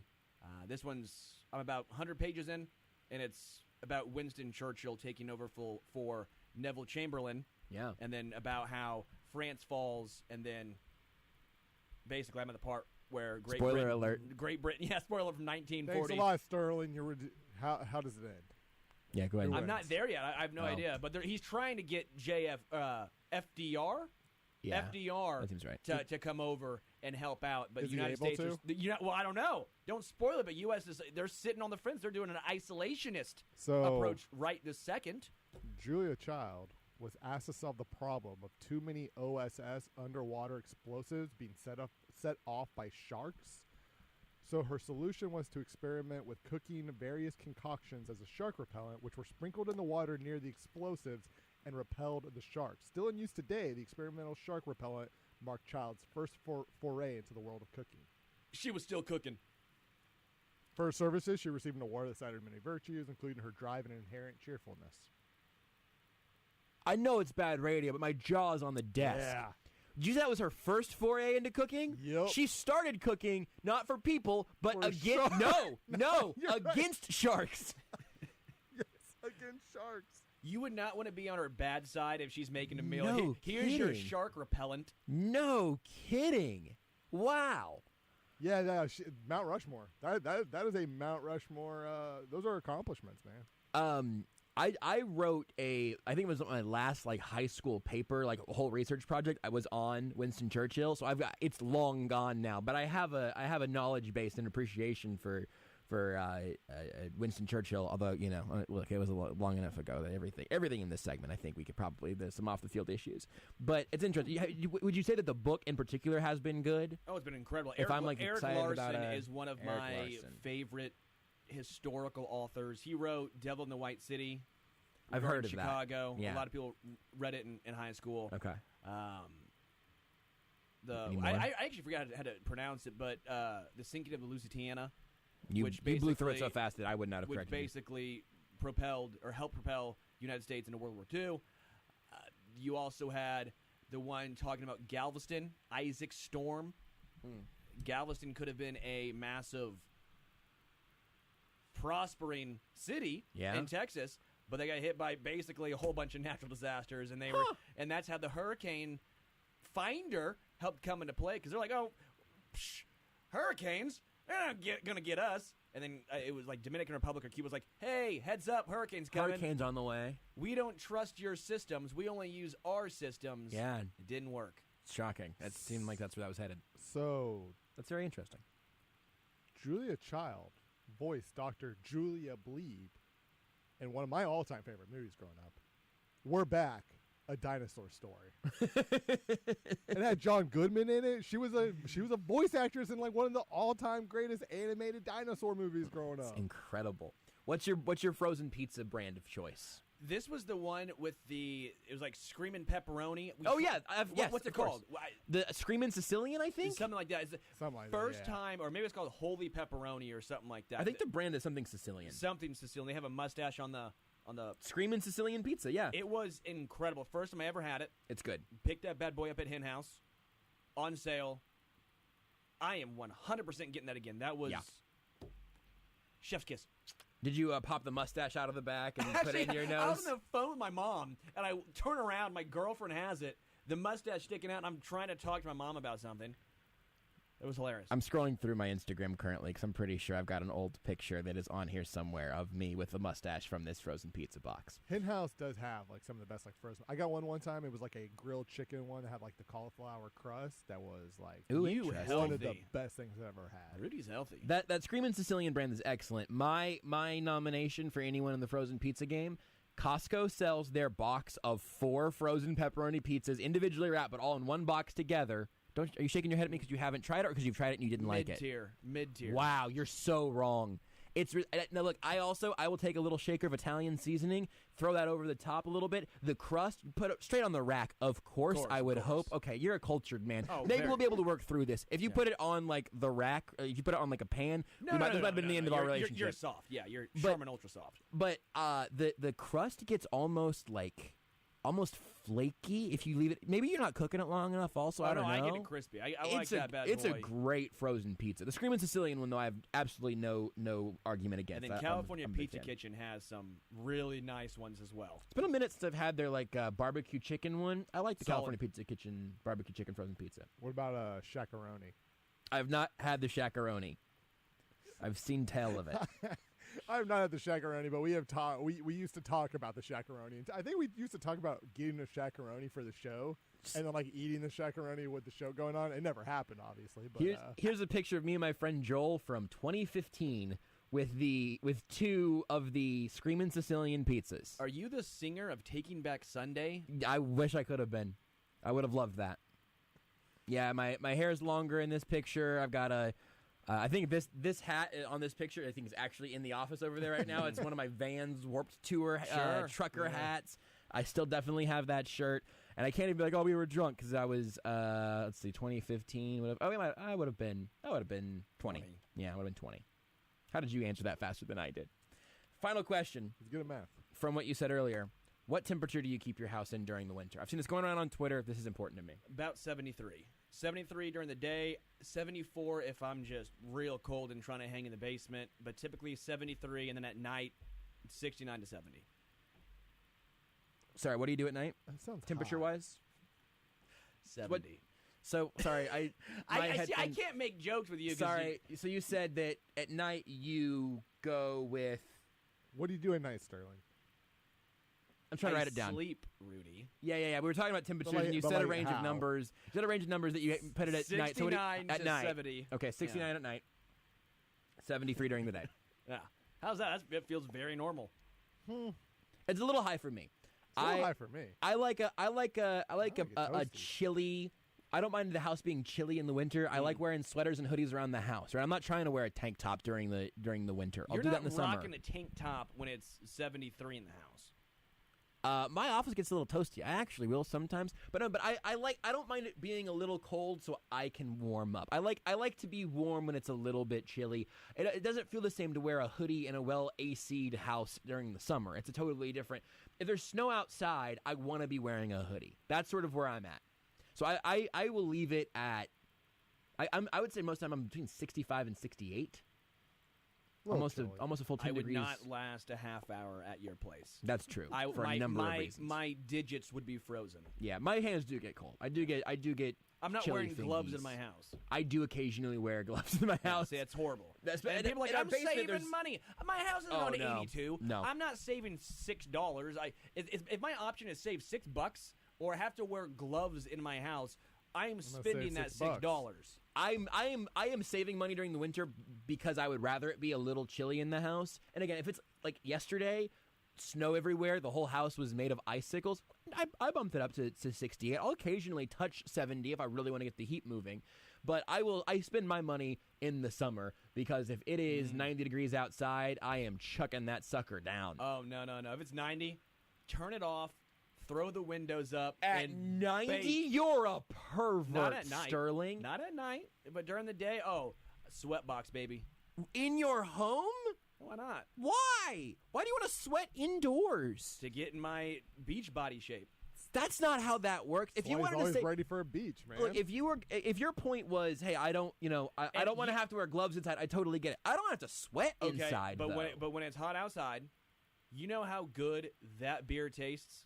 Go outside and drink it, then. You gross You know pervert. how good a KC beer or a Busch Light tastes when you are just you get the bottle, maybe rub it on your neck a second, maybe put it on your forehead. If you have to do that in your kitchen, you've done something wrong. But then take a sip. Yeah, go on your porch and take a sip. You're transported. All of a sudden, Steve Miller Band starts playing. Get a rocking chair and put it on your porch. I'm totally have fine with one. that. Good. I expected that. I want that to be true for you. On your porch, that's creaky. fine. Walk back inside. It's got to be. If it's less than 75, or if it's higher than 75 inside, something has gone disastrously wrong in my life. I can't live that way. You guys should be forced to live with each other for like a week in the winter and a week in the summer. The crazy thing is that I think that Sterling and I, if we would have met in college or whatever, or out of college, I think we would have been pretty good roommates. Yeah. I actually do think that. Think or so, too. housemates, whatever. At least I haven't had to actually share my one space with anybody. I'm a little territorial in that. Doing our hair might take a little bit. That's right. It would need 2 bathrooms. As long as we had 2 mirrors. I mean, there's a here and her sink, of course. That's perfect. That's or perfect. a his and his. If we can get a his and his sink and our own office space, I think we could have been good housemates. But now this individual thing would have caused problems.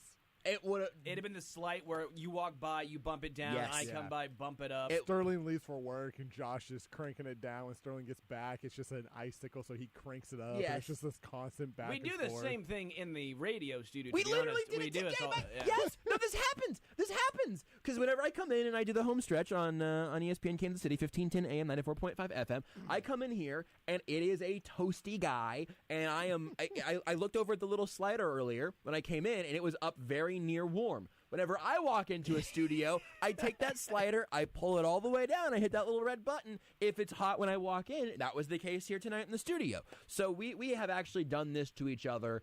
I took off my coat whenever I came in here to do the show with you earlier. I'd like to wear my coat again now, but I want you to be comfortable. So, it's still not exactly where I'd like it to be in the studio right now. It's perfect quilted sweater weather. If I put on a quilted sweater right now, I would start sweating. No Josh undershirt. would be dead. Yeah. No undershirt. That's the key. Is you just wear the I sweater. didn't need to know that. No one. I mean, I assume Sterling's never wearing a shirt underneath. And I'm not wearing underwear right now, but that's normal. Yeah. I don't have pants on. Yeah. What's your favorite song by Tom Petty? It seemed like that was a specific reference to something that I don't get. Free Ballin'. Hey, it's like 8:30 p.m., man. There are no rules in this building. I don't have to wear pants. I don't have to wear shoes or socks. Just Winnie the Pooh over here. You know what's really funny? We're going way off topic here, the Winnie the Pooh thing. I've made that reference before. When you walk into a gym locker room, if you look around, if people are over the age of, 75 plus, yeah, why are they always wearing shirts but no pants? I don't understand. It's the most Winnie the Pooh look. Yes. And they're just chilling, walking around. Yeah. Why is your shirt on Yeah. Got to air dry down. Because I would say, if you're trying to air dry, you might as well go full ham. You know? Well, I mean, hey, we have some decency. We're not trying to make people uncomfortable. I guess my thought at that point is that if you're an old man and you're Winnie the Poohing it in the locker room, my guess is that you're more self-conscious about your beer gut than you are about I'm just saying. Free balling. It's Thank you, Rudy, for getting socially acceptable Quote, to wear pants but no shirt. What's so wrong with wearing a shirt with no pants? Same thing. You walk into a Quick Trip and tell me how that goes for you. Did it today. Quick Trip's pretty cool about stuff, man. They might be like, yo, okay, here's your taquitos. Now get out, sir. Yeah, that's right. The thing is, hit me so well there. Yes. Love a steak and cheese taquito. The thing, I forgot your steak and cheese taquito Pepper guy. jack guy. Wow. Wow. Look at us. I like to. I'll try. Who says we don't have enough diversity on this show? We got 3 different taquito flavors. I think if you walk into Quick Trip and you go and you're pantsless and you go immediately. You go get your second and third taquito, and you grab yourself an energy drink out of the fridge, and by the time you get up to the front and you can check out, bang, bang, bang, I think you are walking out before anyone has fully processed what happens, because you get in and out of Quick Trip fast. Yes. Quick Trip is a quick trip. They live up to their name. They are a NASCAR pit crew at the counter there. I think that might... you are 100% right about that. I think that might work for you. You would be in there for much longer than you probably should be before anybody would realize. If anyone tries this, please do not put my name in this bit. Be like, Sterling, the Homestretch Holmes, told me to do this. Do not try this at home. Hey, everybody. Hey, Sterling and Rudy, can you take off your headphones real quick, actually? Yeah, of course. Hey, listen, we're having a lot of fun here and just having a good time. I just want everybody to be cool, and I had Rudy and Sterling take off their headphones because I don't want them to think less of me. Is that my name, Josh? No, you got a second still. Cool. But please don't take your bits and bites out and walk them through a Quick Trip, okay? Like, just please be publicly decent, Like, we've had a lot of discussions as a country about, like, masks, and I'd rather not have to start having a conversation about pants. So just please keep your pants on in public. Maybe if you're doing late night radio in an empty building, there's a little bit of wiggle room, and I wish I wouldn't have said that phrase. You guys are good. You guys are good. Sorry, I just wanted to remind people. Sterling under the bus? No, I wanted to remind people that drafting running back in the first round is stupid. The Chiefs are still paying the price for it. Well, I they have some drafted thoughts a on that. It's receiver going in to the last first about round. 45 minutes. You got 45 minutes it takes on first round running backs? The Chiefs never drafted running back in the first round. That was a wide receiver. Basically. Yeah, basically. What are you, Urban Meyer? His actual on the draft card it said BWR, which is basically wide receiver. Basically a wide receiver. Did you have anything from the Super Bowl that stuck with you through an entire week before we let you go, Sterling? Anything that you thought, oh, this is either great or dumb? Who are you rooting for? The Rams. I called the score 23-20. I actually called it on the show on Friday. Didn't put money on that one. That one hurt. If I threw a $5 on that one, would have been maybe not here right now. Yeah, and I probably it wouldn't be enough to retire. I don't think that $87, whatever it would be, but probably not. But it would have been nice. $87 is still pretty cool. Been close to retirement. Yeah. Well, I don't need much. Yeah, what do you need? $90, $95. You think you need $100 to retire? Maybe even 100. Depends on how long you're planning on living, I guess. I mean, I have a very, lavish lifestyle that I need to keep going. Yeah, fair enough, I guess. I will say, Sean McVay, I don't know. It's tough to take anything you away. Call him Jean McVay, like Jean Valjean McVay. He's like, he stole a loaf of bread and also has produced 7 other NFL head coaches. Literary reference. Sorry, go ahead. This is the Sterling segment. It's great. Yeah, it was pretty good. Sean McVay, though, for being 36, the youngest coach in the NFL, facing his own coaching tree in the Super Bowl, winning his Super Bowl, being to 2 Super Bowls at that age is incredible. Don't want to take anything away from him. Mm-hmm. But is he the dumbest guy running the ball on first down? Like, I don't know if they won in spite of him.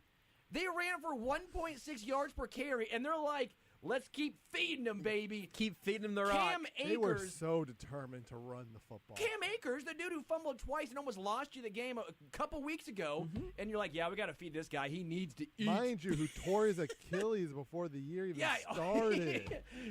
We got to feed him. You know how we're going through the air and hitting Cooper Kupp at will. Play action's rolling, looking good. Nah, bleep a play action. Yeah. Let's run it when they have 7 dudes in the box. They know we're going to run the ball. Eli Apple's burnt toast out here. Now you got to feed Cam Akers. Got to make it happen on first down, every single first down. That was one of my main takeaways. So who should the MVP have been in your mind? Aaron Donald, Cooper Kupp, or Cam Akers? I don't care about your actual answer. I just wanted to make that joke. Pretty good. Thank you. Between Cooper Kupp and Aaron Donald, I think either one's fine. It was a coin flip for me. You're a really aggressive table pounder, by the way. Like it's not. You're not trying to even make a point. It's like, I don't know. It's The Office, when they say to enunciate your points. Thank you for being here, Sterling. I really enjoyed our chat today. Can you believe that it's been 35 minutes of us talking? It seemed longer. 3 minutes of sports talk, maybe.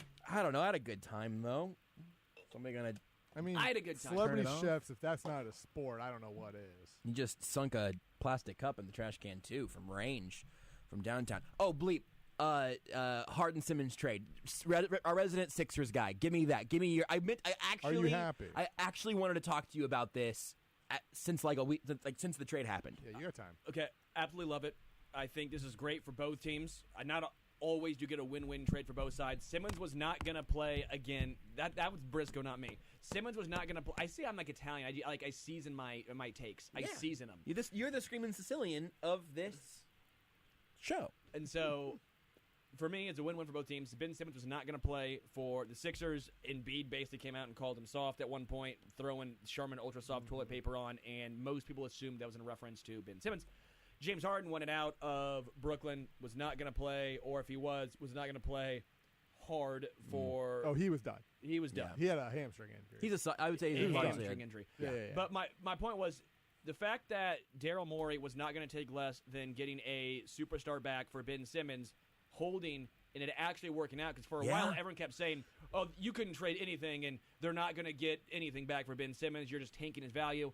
He knew what he wanted. He got it. It works for both teams because Ben Simmons is not going to shoot. They don't need him to shoot with Durant and Kyrie Irving, or at least half of Kyrie Irving. Sixers need a guy who can play iso ball outside of Joel Embiid because right now Joel Embiid is playing the shooting guard role in late game situations. How often is a 7-footer out here taking step-back threes? It's working. He's incredible. But you also need a guy who can create his own shot. Sorry, our resident Nuggets bleep hole would like to interject. By the way, I've been working on the, what's it called, Sambor Shuffle? The Sambor Shuffle, Sambor Shuffle. I've been working on that move. I call Drop 26. I call it the Lazy Dirk, but Sambor Shuffle. I've been working on it. It's a really fun move to use. But win-win for both teams. I'm very excited for the Sixers. For the Nets, this makes them a lot better. Yeah. I think it works. I think it makes Paul sense. Millsap was a throw-in, and the Sixers didn't have to give up.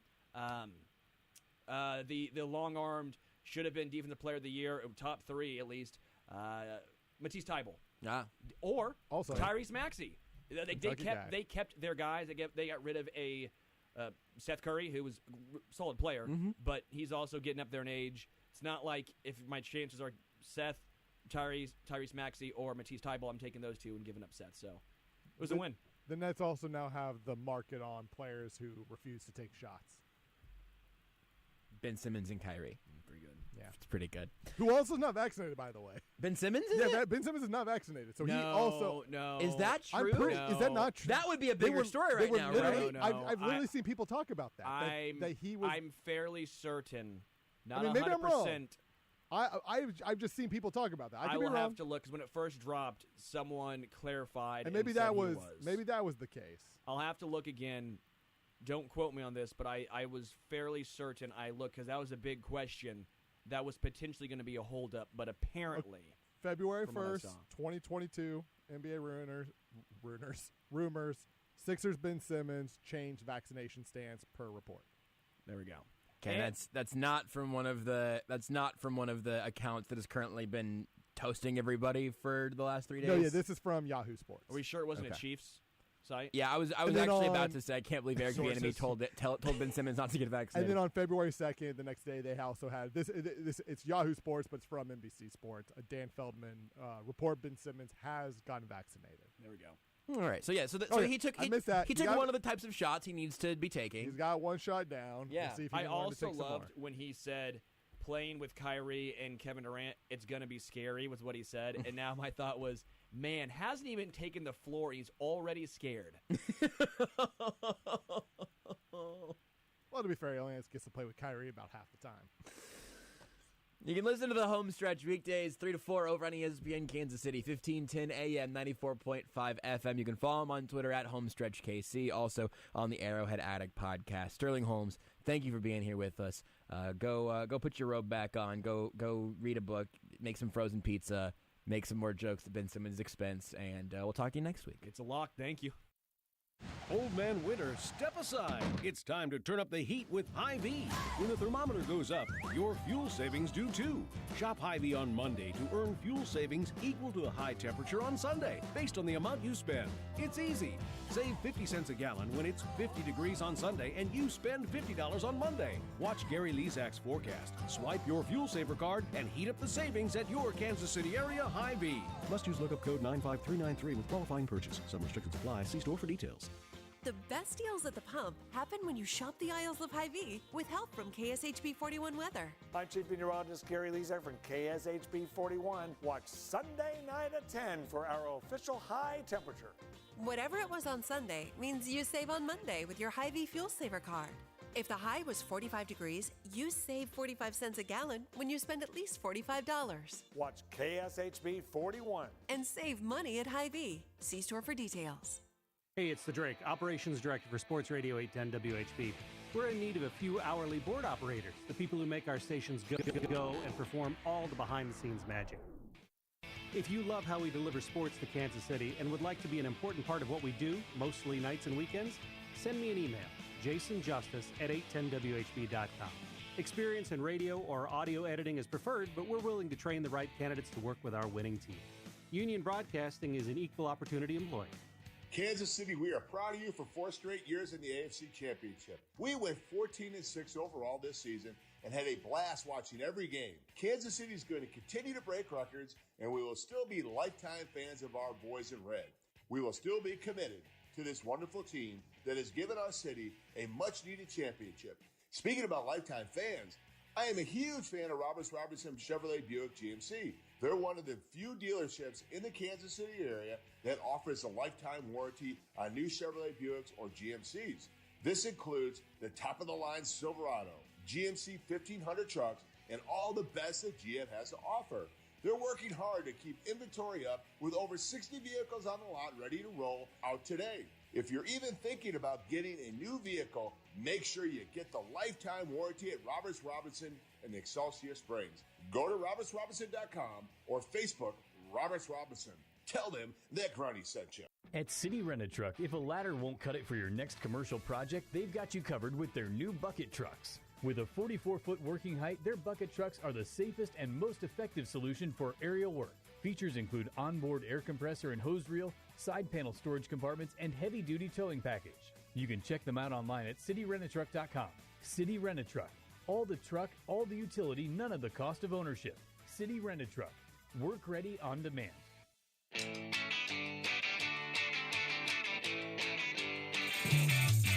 This is Almost Entirely Sports with Joshua Briscoe. I have a DM, no context from Michael, just says, Dick, long pause, justice. On Sports Radio 810 WHB.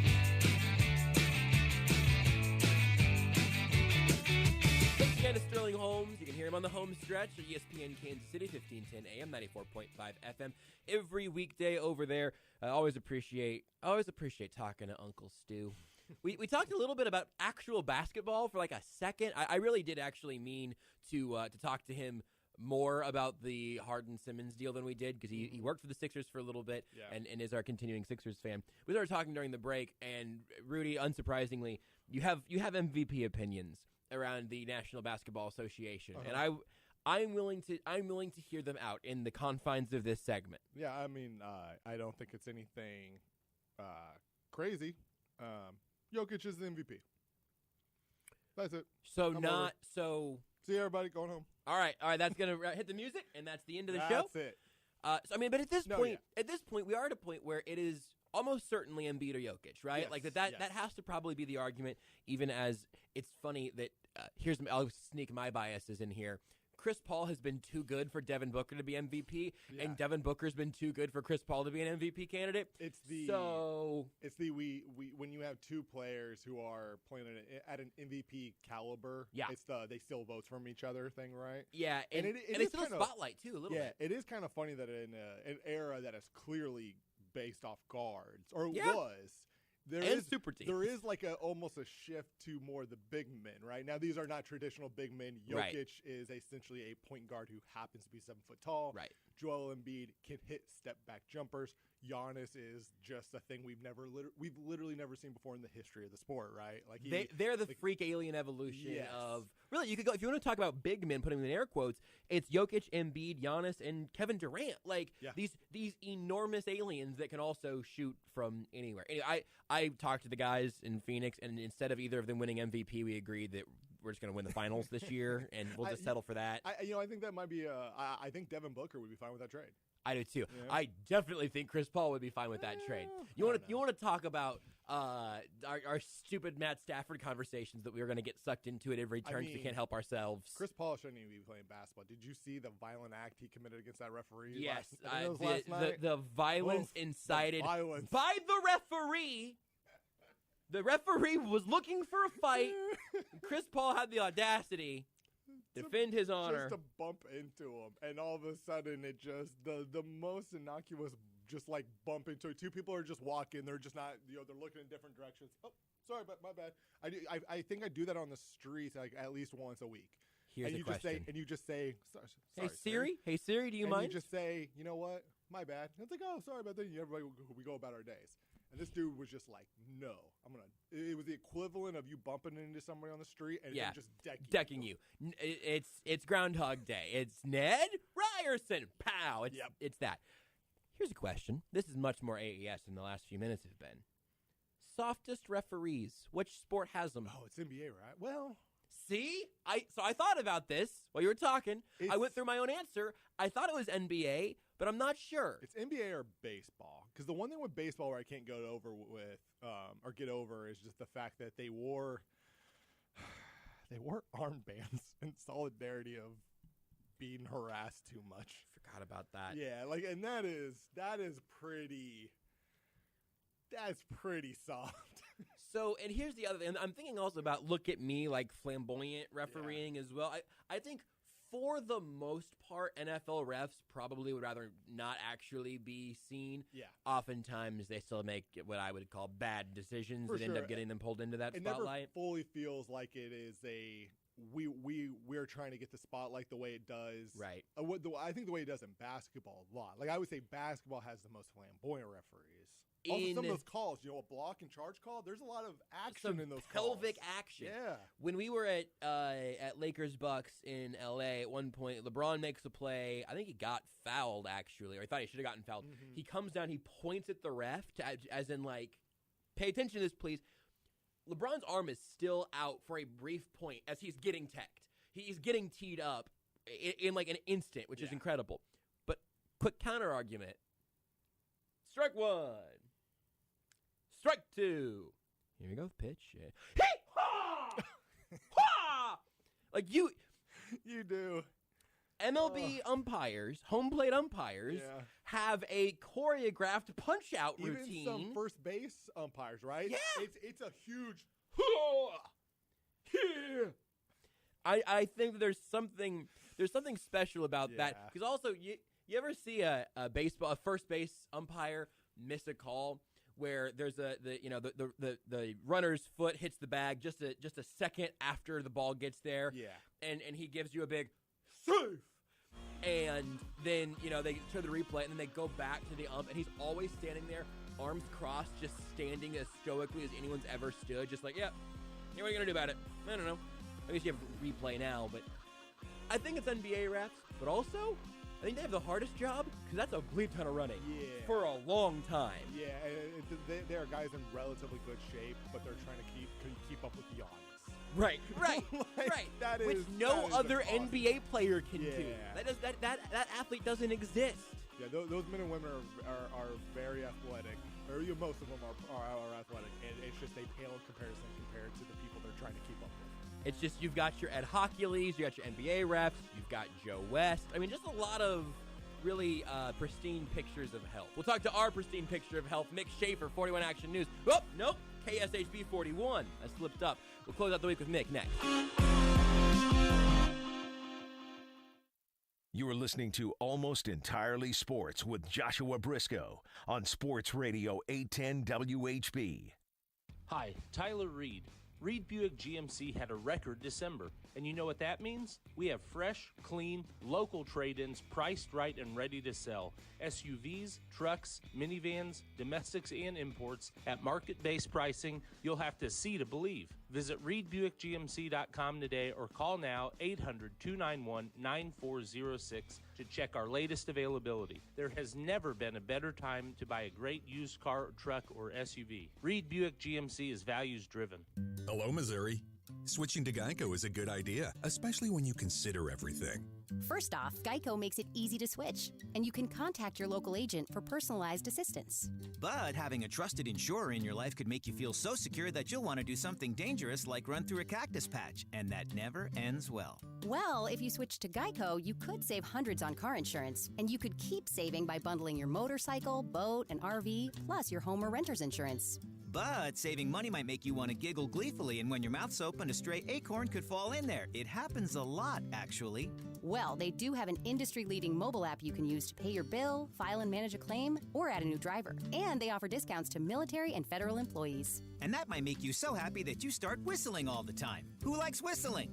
Name one person. Well, Geico is the second largest car insurer in the country and has been saving people money for 85 years. It's hard to beat that. But you're right. Switch to Geico. It's obviously a good idea. ICON is seeking healthy, non-smoking men and women ages 18 to 55 to participate in a clinical research study at our facility in Lenexa, Kansas. Volunteers must be available for one stay of 4 nights and 2 outpatient visits. Qualified participants may receive compensation up to $3,900 for time and travel. Call ICON today at 913-210-5900. That's 913-210-5900. This ad for Hellsberg Diamonds has been specifically written for those who'd rather think about hockey than engagement rings. You're at a game and your team scores the winning goal just as time runs out. Now, if that game is your proposal and you're running out of time to find the perfect engagement ring, Hellsberg Diamonds is your winning shot. Our combination of quality diamonds, wide selection, and a price match guarantee means you can be confident in your Hellsberg Diamonds engagement ring buzzer beater. Visit your local Hellsberg store and ask about our amazing financing options or check us out at hellsberg.com. Hey Chiefs fans, meet car shoppers Joe and Casey. Joe used the traditional car shopping sites. His personal info was sold to dealers and marketing companies, and now he's getting bombarded with calls and spam. Casey used OneRequest, where her personal information was not shared or sold. She found several great cars and communicated with dealers anonymously. She didn't receive phone calls and was able to stop all messages when she was done shopping. Casey for the win! Visit OneRequest.com or download the OneRequest app today. QC Kinetics provided amazing pain relief for a former professional baseball player, and you have access to the same life-changing treatments as retired Braves pitcher Jose Alvarez. I put a lot of stress and strain and work on my right arm, but my right elbow took most of the damage with 3 surgeries. Arthritis developed, and the pain was unbearable. It wasn't just pain when I was trying to play sports. It was anytime I was moving the right elbow. It was pretty excruciating at times. That's when Jose discovered QC Kinetics and the regenerative treatments that help the body heal itself, restoring damaged tissue and providing relief with no surgery or downtime. Jose's message to the medical professionals at QC Kinetics? My elbow is feeling outstanding. Where were you 10 years ago, for crying out loud? QC Kinetics is right here. Call for your complimentary consultation. Call QC Kinetics, 816-412-6299. That's 816-412-6299. QC Kinetics, 816-412-6299. Kelley Blue Book is the one-stop shop for pricing, fixing, selling, and instant cash offering. Instant Cash Offer is exactly what it sounds like. An official offer to buy or trade your car. Just enter your VIN or license plate, answer a few questions about your car's history, and what kind of condition it's in. In minutes, you'll receive an offer to sell or trade your car that you can be sure is fair. Then choose a dealer to purchase your car and schedule a time to meet. For all of the its, KBB.com.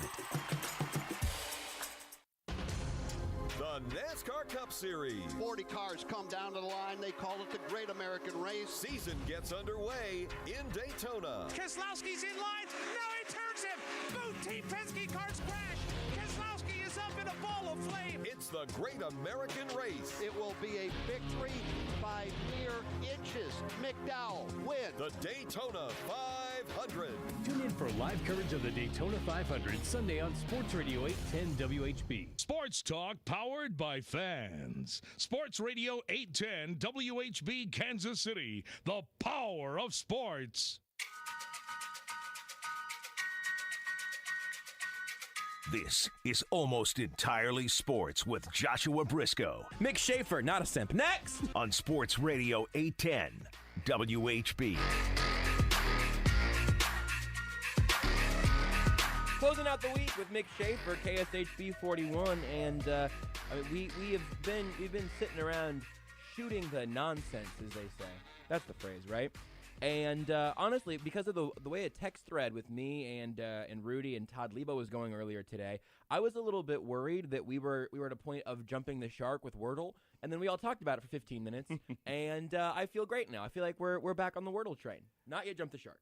It's good for me. I like it because often I'll get home at like midnight or later, and I'll sit down and I'm not ready to go to sleep yet, so I'll watch some TV, and then I'm like, I can play my Wordle now. So I always do it before probably most of the population. I've started doing more of the midnight 12:05. Try to get to it before I start getting all the texts and all the hints and everything that come through. But people it send you varies. hints? Well, no, it's just that some people tweet hints out, or why would they do that? I don't know.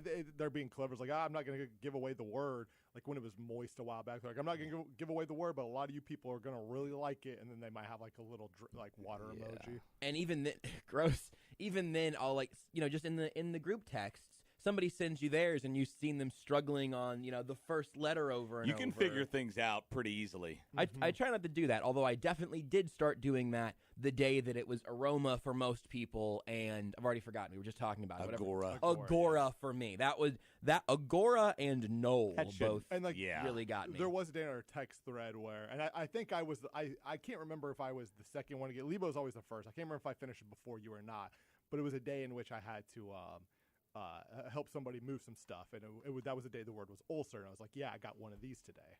It's pretty good. Yep. Sometimes I'll do it first, but I don't text it until after you guys have sent yours in, because I'm trying to avoid that, trying to avoid any extra info for you guys. For sure. But here's what I wanted to show you today, Mick, because I played this yesterday, and I did not even get particularly close to getting it because I did not understand how this game was functioning. Today, I did complete Quordle. So why don't you? I was going to show you on my computer. You ought to pull it up on your phone so you can see it in a mobile format here. QUORDLE.com. And what Quordle is basically 4 games of Wordle at once. And I got to tell you, my first inclination was, this sucks. This is too complicated. Why would anyone do this? And then I played it today. And you submit one word that goes into all 4 Wordle games. You get more guesses than usual, too. You get 9. Like 8 or 9. 9. Yeah. But you get 9, but you have to have the same word each time. So if you enter whatever if your first word is audio is a very vowel-heavy word, right? Yeah. You put in audio. Well, it will show up, AUDIO, in all 4 first lines, even though all 4 individual puzzles have different final words. Answers, different greens and yellows, or grayed out entirely. And I've never played, the mythical sort of 4D chess. It feels a little bit like playing 4D chess. And then you got to go and just figure all 4 words out. Yeah, so like today, again, yesterday I tried it, did not get there. Not going to pretend I know scope. You this can day have one. individual different second and third and fourth guesses, No, right? it's all the same guesses every time, but the key, changes. So today, the top right one, I ended up getting a bunch of yellows on my second guess. So I said, you know what, I'm going to try to get this one out of here. So I got that one in 4. Mm-hmm. After that, I had enough information over on the top left when I got that one in get 5. that one. Then I went Oh, down and wow. got the bottom right when I got it in 6. And then the bottom left one nearly ended not just my day, but also my life. I got that one in 9, though. Oh, my gosh. And it is definitely, if you enjoy Wordle when you are struggling at Wordle, this game is great. If you hate Wordle whenever you go, it's another double letter, then don't play Quadwordle. Okay. However you pronounce This it. is. Are you trying it right now? Yeah, it's like I'm I'm gonna It's start right something. here. Yeah, you ought to do it says so you can see. Practice or no? Yeah, you can also play a practice game. It's not the one everybody has, but presumably the daily one is the one that everybody gets. Again, it is also not the thing you do on the toilet in the morning. for sure. You gotta Otherwise, you're gonna really think about. you're gonna this. lose circulation. Yeah. Yeah, And so wait, there's I'm they gonna do come the with- yellows, right? Because I don't see any yellows. How's that possible? I have 0 yellows of the 4. That's a rough start, but you got a green in each corner there, so that's is a not rough bad start. for you. Yeah, but that's a toughie. What was your? Let's check these out here, guys. I think you will get there, but again, unlike Wordle, it is, and I'm realizing now that I've done a stupid thing by opening this hour this way because I'm looking at Rudy and Mick, and both of them are like looking at their devices, like, how do okay. we So if my second out? guess is, It's funny. So confused. I've had my Scary. wife and my son have both said this at one point. They're like, no, I didn't get it. I ran out of time. I'm like, wait, you have 24 hours. How did you run out of time? I know. I get stumped and I put it away. I'm like, really? I have to do it right then and there. I have to finish it. Sometimes it takes 5 minutes, but sometimes most of the time it's less than that. But yeah, I never put it away. I've had like something Think like about it. maybe like just pop up that like, okay, I need to take care of this real fast, and maybe I've stepped away for 5 to 10 minutes, but generally it is when I start, I'm on that till I finish. Running out of time.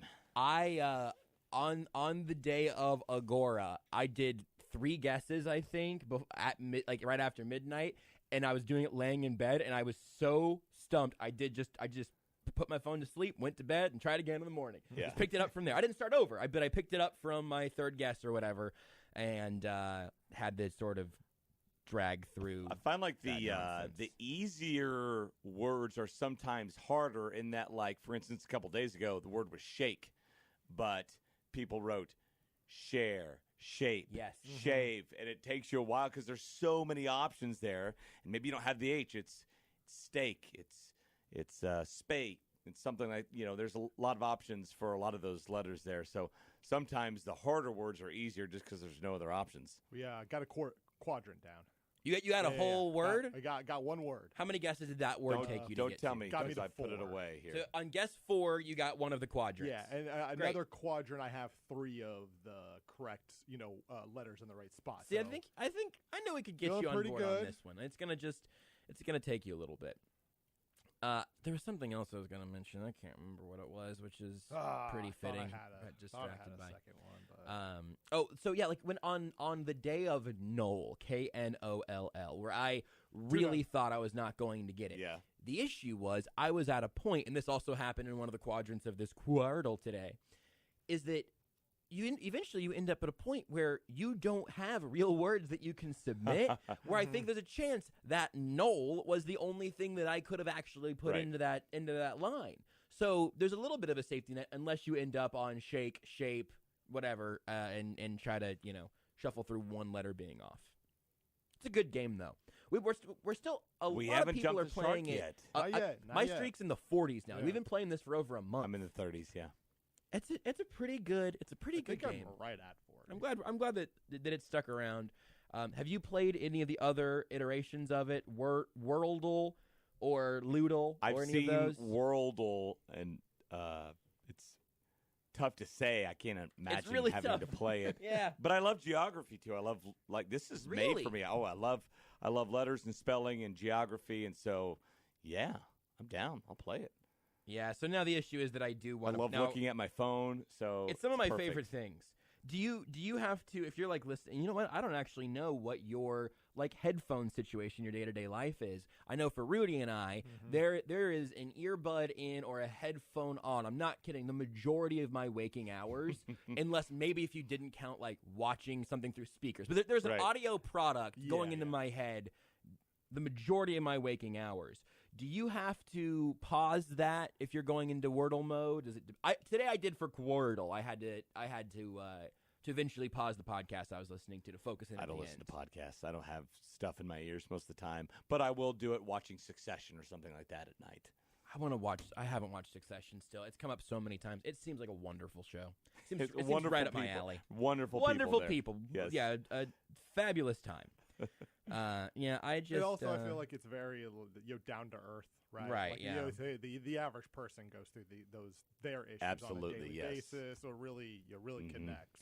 Is that your current show of the moment? It is. Did a little Pam and Tommy. Yeah, how was that? I think you mentioned that. I think I heard talk of that in the hallway at some point. I've seen 3 episodes. That's all they have, right? That's all I've seen. Yeah. So it's because it's weekly. My guess is they're up to about 5 at this point. Yeah. But I've seen 3. I've seen 3. The funny part was I went into it like not actually knowing who was in the show, and then it was just like, oh, there's Seth Rogen, and then I was just standing like, man, Tommy Lee looks really familiar. And then all of a sudden, it's just like I just Winter Soldier, baby. I just laid back, and all of a sudden, I'm sitting there. We're watching it with my girlfriend, and I just screamed at the top of my lungs randomly, Sebastian Stan. It's like I finally got it.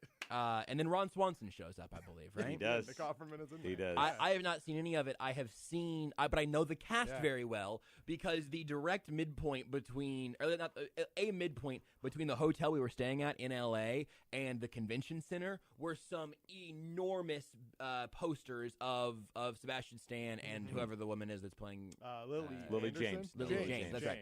Their names are on there. I apparently didn't. What I did recognize is that these are multiple story large photos blown up of just like close-ups on their faces. Yeah. Obviously, Photoshop is an option, but the idea that you could have your face blown up to I'm seriously like 3 stories tall, and you still couldn't find much less a zit, even a pore on any of their faces. It's a little bit strange, and it has to be kind of uncanny. So they're both wearing prosthetics for their body parts. That makes sense. The body parts that they're both known for. I definitely figured Sebastian Stan was. I was like, maybe that's the conversation he has in that second episode. Whoa! I remember going like, well, maybe that's why he was actually cast. Whoa! Because it's correct. But I was like, the odds of it are because the one thing that I did remember about Tommy Lee was like, Tommy Lee is very famous for being well endowed. I don't think I even knew that. Oh, I knew that this was his thing big, is his thing. Yeah, it seems like he's got a big thing going for him, and that's his big thing. He's got drumsticks and a kick drum. It sounds like he can handle 3 drumsticks at any given moment just fine. So there is this is on Hulu, right? Yeah. Yes. You can pretty much put what you want on any streaming service. Yeah. You're saying that that there is a lot of almost all that this is a streaming service in this. Oh, in this instance. Yeah, okay. I haven't seen it. It's a Hulu original, no, I knew that. Yeah. I have some follow-up questions, but I don't know. I mean, I don't know if I want to spoil how how the show starts. But, if that's the real way the tape was leaked, wow, what a story! Yeah, because like I knew the tape was obviously leaked, but how that whole process went down, just what I've seen through the first 3 episodes, blew my mind. Yeah, and it's that Seth Rogen traveled back in time and he found the VHS, right? Okay, basically, yeah. Yeah, because I remember I was old enough to know obviously exactly who all these people were and the scandal, but I just did not know that. That's how that process went, because this is just the very early days of the internet. Oh yeah, they didn't know what the internet was. There's a scene, and I don't. It's not really spoiling anything. It's just I just think it's great between Seth Rogen and Nick Offerman, where Seth Rogen's trying to explain to him, "Hey, we're gonna sell this on the internet." He's like, "How are people gonna find it?" they'll just find it. So he's like, because he's like, it's the internet. It's like, well, what's it going to cost us? Nothing. So you mean people are just going to find us without us trying to help them find us, and it's not going to cost us anything? And he's like, yeah. And that's just how it goes. I got something on Twitter here that I didn't really want to talk about, but now there's a TMZ article about it not being true. Okay. So there is a guy in San Diego, I think it was a former player, tweets out that per sources, Patrick Mahomes had an intervention with his brother and fiance and told them not to come to games next year. Now, I didn't tweet about this because I'm not an idiot. I did text at least a couple of people to say, how does anyone on planet Earth think that any athlete is going to tell his, and by the start of next season, probably wife, you're not allowed in the suite? I can only think of one.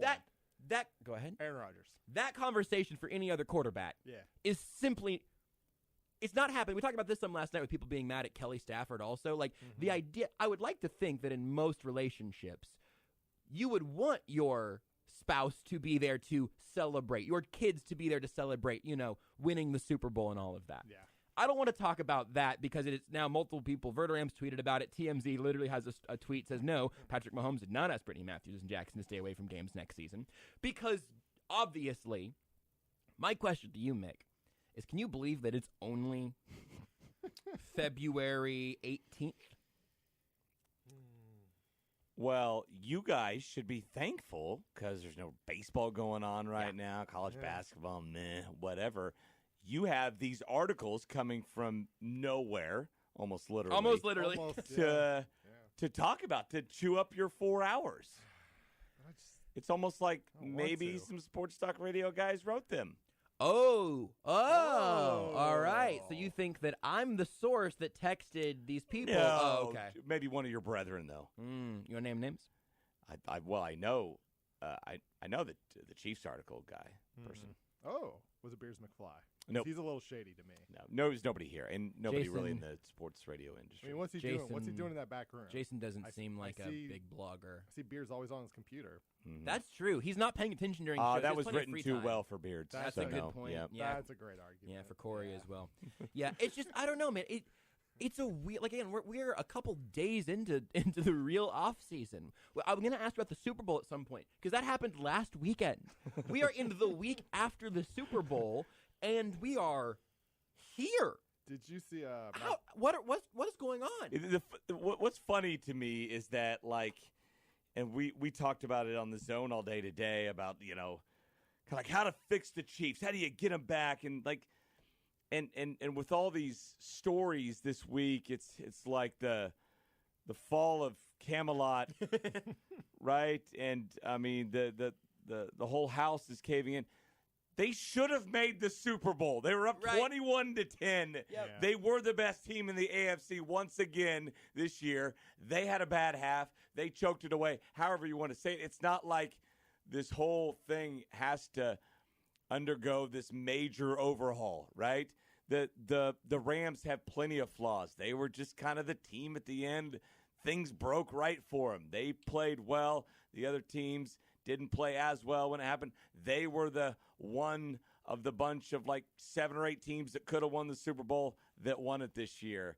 And so it feels odd because all these stories coming out just shining a negative light on the Chiefs, and somehow, some way, Pat did no wrong and EB was to blame for everything and all this stuff. When really, I mean, they were right there. I mean, you could come back with this exact same team next year, and they would probably be the Super Bowl favorites. They will be the Super Bowl favorites once again, no matter what moves they make. And so it is funny how like just literally a play here, like a second and goal at the 4. They got the ball goes first one way or in the other. overtime. Yeah, goes one way, and how dramatically that can it's not just one half. That one play can dramatically change an off-season narrative. But here we are. Do you know that Eric Bieniemy told Jackson Mahomes what TikTok was? I'm sure that was coming, yes. He was the first one. I've actually heard that baseball's locked out because of Eric Bieniemy. Yes. That's what a source texted Josh the other night. Yeah, it was We had a quick conversation. Yeah, Eric Bieniemy actually, he's the mediator between the owners and players that he's intentionally really riling things up. It's just a long, stupid offseason. It's not going to get I don't know better. if you saw earlier today, Matt Derrick just basically tweeted the NFL apparently needs to go to a 48-game schedule because Yes. we just can't handle ourselves in the offseason. It's like, That's a good idea. I guess. Yeah. Everybody gets, you get 4 buys throughout the year. We'll make them holidays, right? You get Christmas a week off. You get Thanksgiving week off, and you just think New Year's Eve Listen, week off. media is all doing your breaks nothing come but in. expanding. So, I mean, the NFL just needs to match it. We don't have to do like quarterback Hall of Fame talk or Super Bowl X and O's breakdown. But like you mentioning, the Chiefs were one of, let's say, 5, 6, 7 teams. I'm not thinking about a whole list right now, but a handful of teams that could have won the Super Bowl this year. The Bengals were barely on that list, but they obviously got there at the end, so they certainly could have. The Rams were on that list, but not at the very top of it. And now we're having to deal with conversations about how Joe Burrow has the belt in the AFC. Matt Stafford, is he a Hall of Famer now, Mick? Is Matthew Stafford a Hall of Famer? I think so, right? I don't care. I don't actually care about your Isn't he answer. one of only a handful of quarterbacks that have thrown for over 40 touchdowns multiple times in a season? He had all the stats with Detroit. I mean, look, the top 2 receiving years in the history of the NFL were guys catching passes for Matthew Stafford. And he's got a Super Bowl. And the Pro Football Hall of Fame isn't quite like the Baseball Hall of Fame. This is true. It is a lot smaller burden of proof. You don't have to be as great. So I'd say, yeah. He was talking with, I can't remember, Eric Eager or somebody, one of those guys that knows a lot more than me about it. And he was pushing back saying, no, he's got the volume. He's got all the numbers, all the yards and all that. But he doesn't have other things, but he does have a Super Bowl ring now, and so yeah, I think he's in. Do you know that if he's inducted into the Hall of Fame, Rudy, did you just complete Quirtle? I had 3 or 4 down. I had 1 guess to go. Would you start talking to got it Rudy right. more so I can get on the game? I just had to get it in there. I did some bad producing by telling you guys about that at the beginning of the first segment. I've got it done. There's nothing else I can do. Do you know that if Matthew Stafford is inducted into the Hall of Fame, he'll have the same number of gold jackets as he does Pro Bowl appearances? That's a bonkers one. And the Pro Bowl, like, you get injury replacements and stuff. But he's had 45 touchdown seasons. No, I don't really. It's because he played for Detroit. Because you played for Detroit, right? The thing where I lose interest in some of those conversations, it's not, is about players. We're like, well, I don't know if so and so should be in. Well, it's like they're going to, right? It's like Eli. People will sit here and argue about whether Eli should get in or not. It's like, well, he's going to get in. Like, it's not a matter of if, it's when. So, like, why are we wasting time arguing about whether or not a player should get in when, like, I think it's pretty clear Matthew Stafford, now that he's won a Super Bowl, is going to get in. Not he also ballot. might play for 5 more years. Absolutely. Like, sure. The numbers are going to look I will not assume that he's going to win another Super Bowl, but I will assume he's going to throw for another 15,000 yards in his career. He feels older than Sean McVay.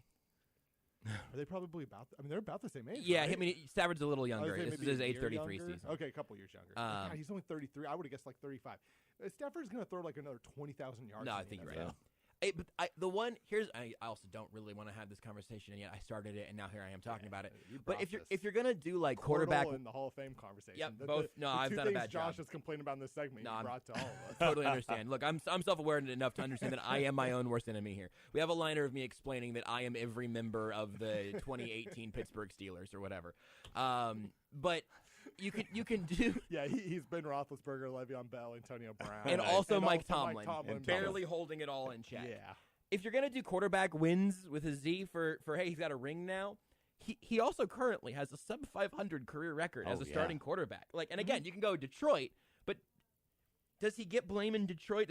Can you get no blame in Detroit and credit in LA? I don't know how you do that. I don't really want to spend any more He took him time to Stafford. Did he go to 3 playoff games with them, or was it just 2? I'll pull it up real fast. Yeah, I'll let Rudy do it. I'm not for sure off the top of my head. Playoffs tab. It's going to be a lot shorter. 3. They 0-1 each year, but yeah, 3 playoff 3 games. in what? How many years was he there? 10? Something like that. Yeah. 12. Yeah, 12. Jeez.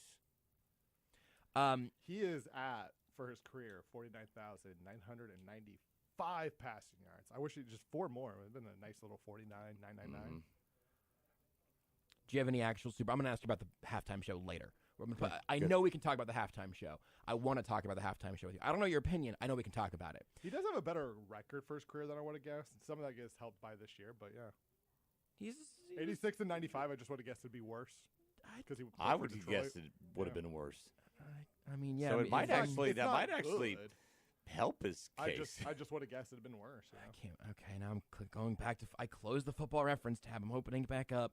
He was 74, 90, and 1 in Detroit. Like that's miserable. It's no. It's not It's good. on average of 7 and 9, right? It's also It's easy math there.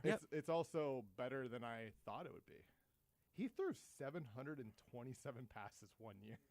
You know how he That did is the absurd. And that wasn't 0 and 16 in there too. Take that away. That was then a 4 and 12 season. He's He threw about 500. 700. Goodness. He 0 and 16 was the year before that's when they got the first pick to draft him because he wasn't. He part was of not that. on Okay. that team.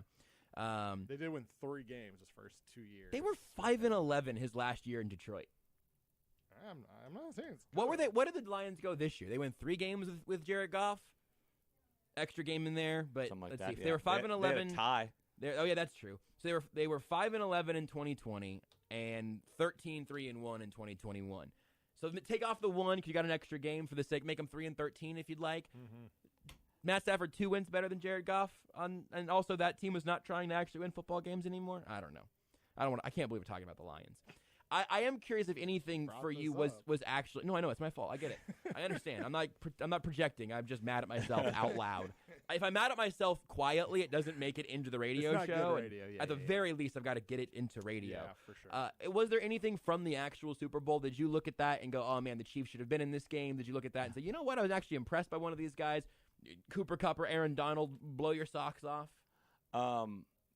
Aaron Donald always blows my socks off. I love that guy. He's incredible. I'm the father of 2 defensive linemen right here. Yeah. Right? Always special. I'm always looking at that push from the defensive line, and okay, he's taking on 2 blockers. So yeah, linebacker made the tackle. Commentator talk all about that. But look at Aaron Donald or whoever's in the middle there chewing up the blockers, so those linebackers don't get touched.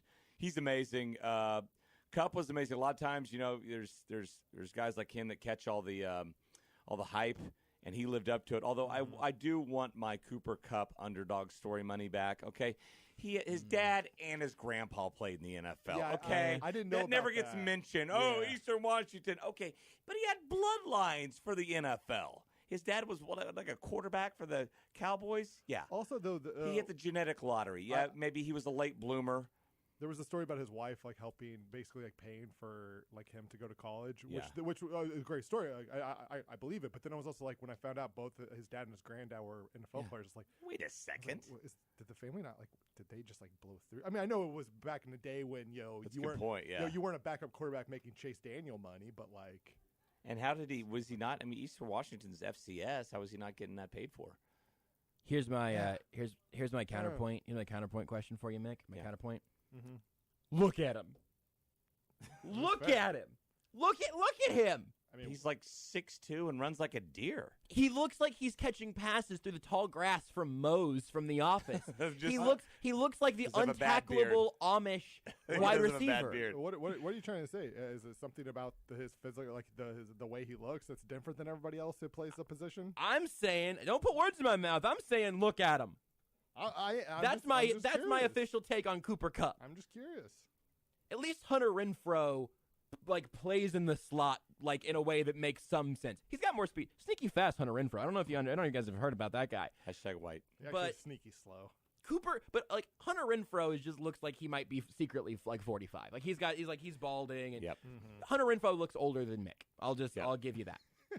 Cooper Kupp looks like he is dusting you in full overalls and a straw hat, running around a cow. He just looks Amish. I will say, if you remember that episode of The Office where Jam and Pim pull in and Moses running alongside the car. Jam and Pim? Wow. Is that what I said? You said Jam and Pim. Wow, my bad. Jim and Pam.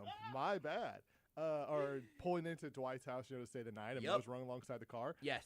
I mean, Mose showed some speed there. That's what I'm telling you. I'm just saying, maybe if you get that Amish beard going, the speed just It's comes. funny. If you ever watch the show Letterkenny, when he talks about the Amish, he always said, man, are they fast? He doesn't say man. He says a cuss word, man, they're fast. All the time. Those Amish. You got to start scouting the fastest Amish. kids in my grade. Or no, I think it might be the Mennonites, but they're close. same Yeah. thing. I get it. Yeah. 2 fastest Common kids in my mistake. high school grade were both from Amish families. Twins. What do we think is? I grew up with Amish people. Like we had Amish people. Like they drove their from tractors Yoder? to school. Yoders. Yeah, Yoder. Yeah, it's like Garnet, Kansas. The Yoder family is like one of the biggest. Like, But Yoder's birds are the everywhere. town Yeah. out I there. just mean like there is Yeah. a Yoder family, Yoder huh? family. I They no keep joke. it in the family. In high school, they weren't all like the same age, but they were just they lived in that area. 4 Kurt Yoders.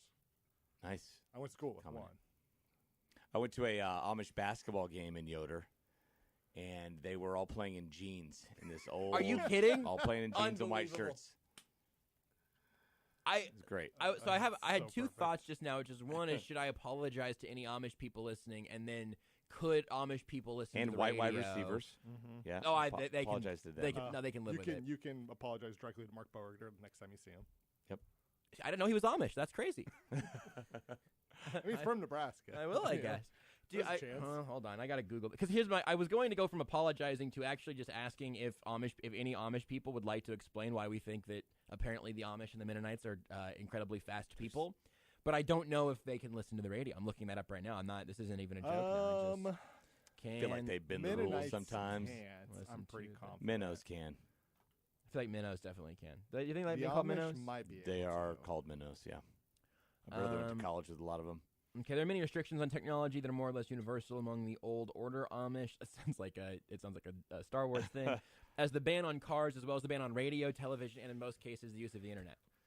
So I went to type in can Amish listen to the radio. You know what the first I type in can Amish and I hit the letter L. You know what the first thing that pops up is? Hold on, let us think.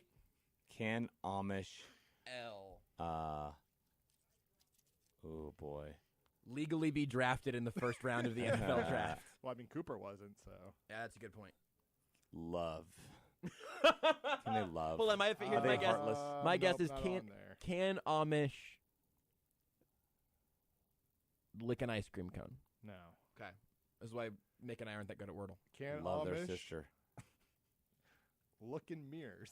They're not vampires, internet. What? It's the first one. Can Amish look in mirrors? Now I'm gonna click on it. Yeah, I guess if there's an actual rule there. The Amish use mirrors. The use of a mirror is allowed because unlike a picture, it is not a graven image. Oh, so they can't take pictures? Oh. Well, yeah, but if you're gonna go no mirrors, you can't look in your reflection in a puddle of water, right? Like that's clearly that can't be. So let me right. turn to article 5 things you probably didn't know about the Amish. No dietary restrictions. They do pay taxes. They actually do go to hospitals. They sing from the oldest continuously used Christian songbook. Hey Siri, what's your opinion on Amish people? Oh no. I don't have an answer for that. Is there something else I can help with? All right, I mean Siri, I thought there might be an answer. I thought there might be an answer because obviously, if you are Siri, that is the antithesis to you taking over the world. The Amish might be the people that keep us tethered. I just think Siri knows. Whenever the Terminator gets here. I think Siri has an opinion. Siri just knows not to get canceled. Yeah, But no, Siri is Siri's discerning. smart. Yeah. How many guesses would it have taken if we would have been playing? If we would have been playing topic Wordle Yeah. before we got to Amish. It's called Turtle. That's probably for the best. We'll keep playing Turtle whenever we come back with Mick Shaffer. That's with the D, not a second T. You probably figured that out by the context clues. More on Almost Entirely Sports. Take the show with you wherever you go. Listen live on the Sports Radio 810 mobile app and 810WHB.com. The choice of a lawyer is an important decision and should not be based solely upon advertisements. I'm attorney Mike DePasquale. After a car wreck, the last thing you want to do is trust the insurance company. These insurance companies try to rip off good people every single day. My law firm won't let you get ripped off. We'll fight to get you all the money you deserve, and you don't pay us a dime unless we win your case. If you've been hurt, call me. I've got this. Mike's got this. All you need to know, 816-888-7500. Mike's got this. Stephen St. John for Window Nation. Do you know why I'm glad home shows are at this time of year? Because brutally cold weather really shows you where your home needs improvement, especially your windows. Do they feel cold? Are they steamy or frosted? Can you feel a draft? You need to call Window Nation. the experts of window replacements. And now is the best time because Window Nation's virtual home show extravaganza brings the limited time savings right to you.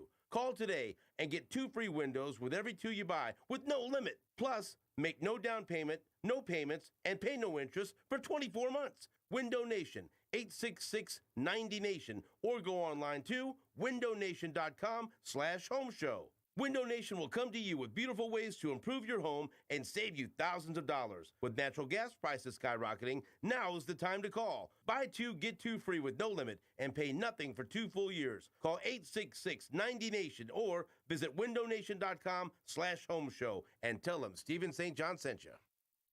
Old man winter, step aside. It's time to turn up the heat with Hy-Vee. When the thermometer goes up, your fuel savings do too. Shop Hy-Vee on Monday to earn fuel savings equal to a high temperature on Sunday, based on the amount you spend. It's easy. Save 50 cents a gallon when it's 50 degrees on Sunday and you spend $50 on Monday. Watch Gary Lezak's forecast. Swipe your fuel saver card and heat up the savings at your Kansas City area Hy-Vee. Must use lookup code 95393 with qualifying purchase. Some restrictions apply. See store for details. The best deals at the pump happen when you shop the aisles of Hy-Vee with help from KSHB 41 Weather. I'm Chief Meteorologist Gary Lezak from KSHB 41. Watch Sunday night at 10 for our official high temperature. Whatever it was on Sunday means you save on Monday with your Hy-Vee Fuel Saver card. If the high was 45 degrees, you save 45 cents a gallon when you spend at least $45. Watch KSHB 41. And save money at Hy-Vee. See store for details. This week only, Zero Res is offering 3 rooms of carpet cleaning for only $103. Zero Res is the leader in no residue carpet cleaning and the only cleaner using ZR water. No soaps, no shampoos, and no dirt attracting residues left behind. This week only, call and schedule your carpet cleaning with Zero Res and get 3 rooms cleaned for only $103. But you must book this week and schedule your cleaning before the end of the month. Call or book online at ZeroResKC.com. If you love golf and are between the ages of 18 and 40, Tiffany Green's Golf Club has the perfect plan for you.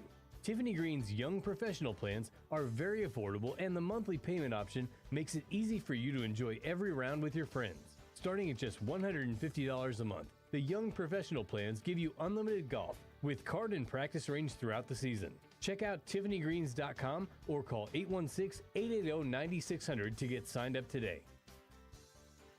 Robert Brogdon's Olathe Kia has extended their 90-day money-back guarantee. So if you're looking to buy a new vehicle like the 2022 Kia Telluride, Seltos, or Sportage, buy from Brogdon. If you don't love it, return it, no matter what the mileage, and they'll refund you 100% of the purchase price. But if you do love it, you've got a great vehicle with a 10-year, 100,000-mile warranty. Drive with confidence in a new Kia. Shop OlatheKia.com or stop by. Just a short drive from I-35. Customer must register vehicle. Warranty is a limited powertrain warranty. See Kia.com or retailer for details. Sick of waiting for your furniture to arrive? Menards has the furniture you need in stock. Plus, you get a free rug. That's right. Buy any upholstered living room furniture at $299 or more and get a free 5x7 area rug. That's $149.99 in savings. Need a new chair? How about a sectional, a new recliner, or love seat? Buy one today, get a free rug. Hurry up, get to Menards before they're gone. In-store only while supplies last. Save big money at Menards. When you have trouble sleeping,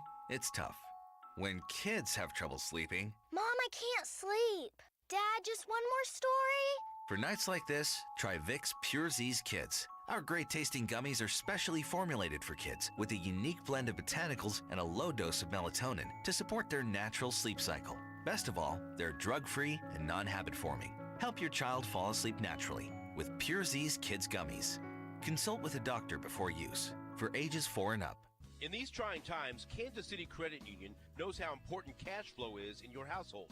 With rates near all-time lows, now's the time to take action. Free up some cash by lowering your monthly car loan payment when you refinance your auto loan with Kansas City Credit Union. And as a bonus, Kansas City Credit Union will delay your payments for 90 days.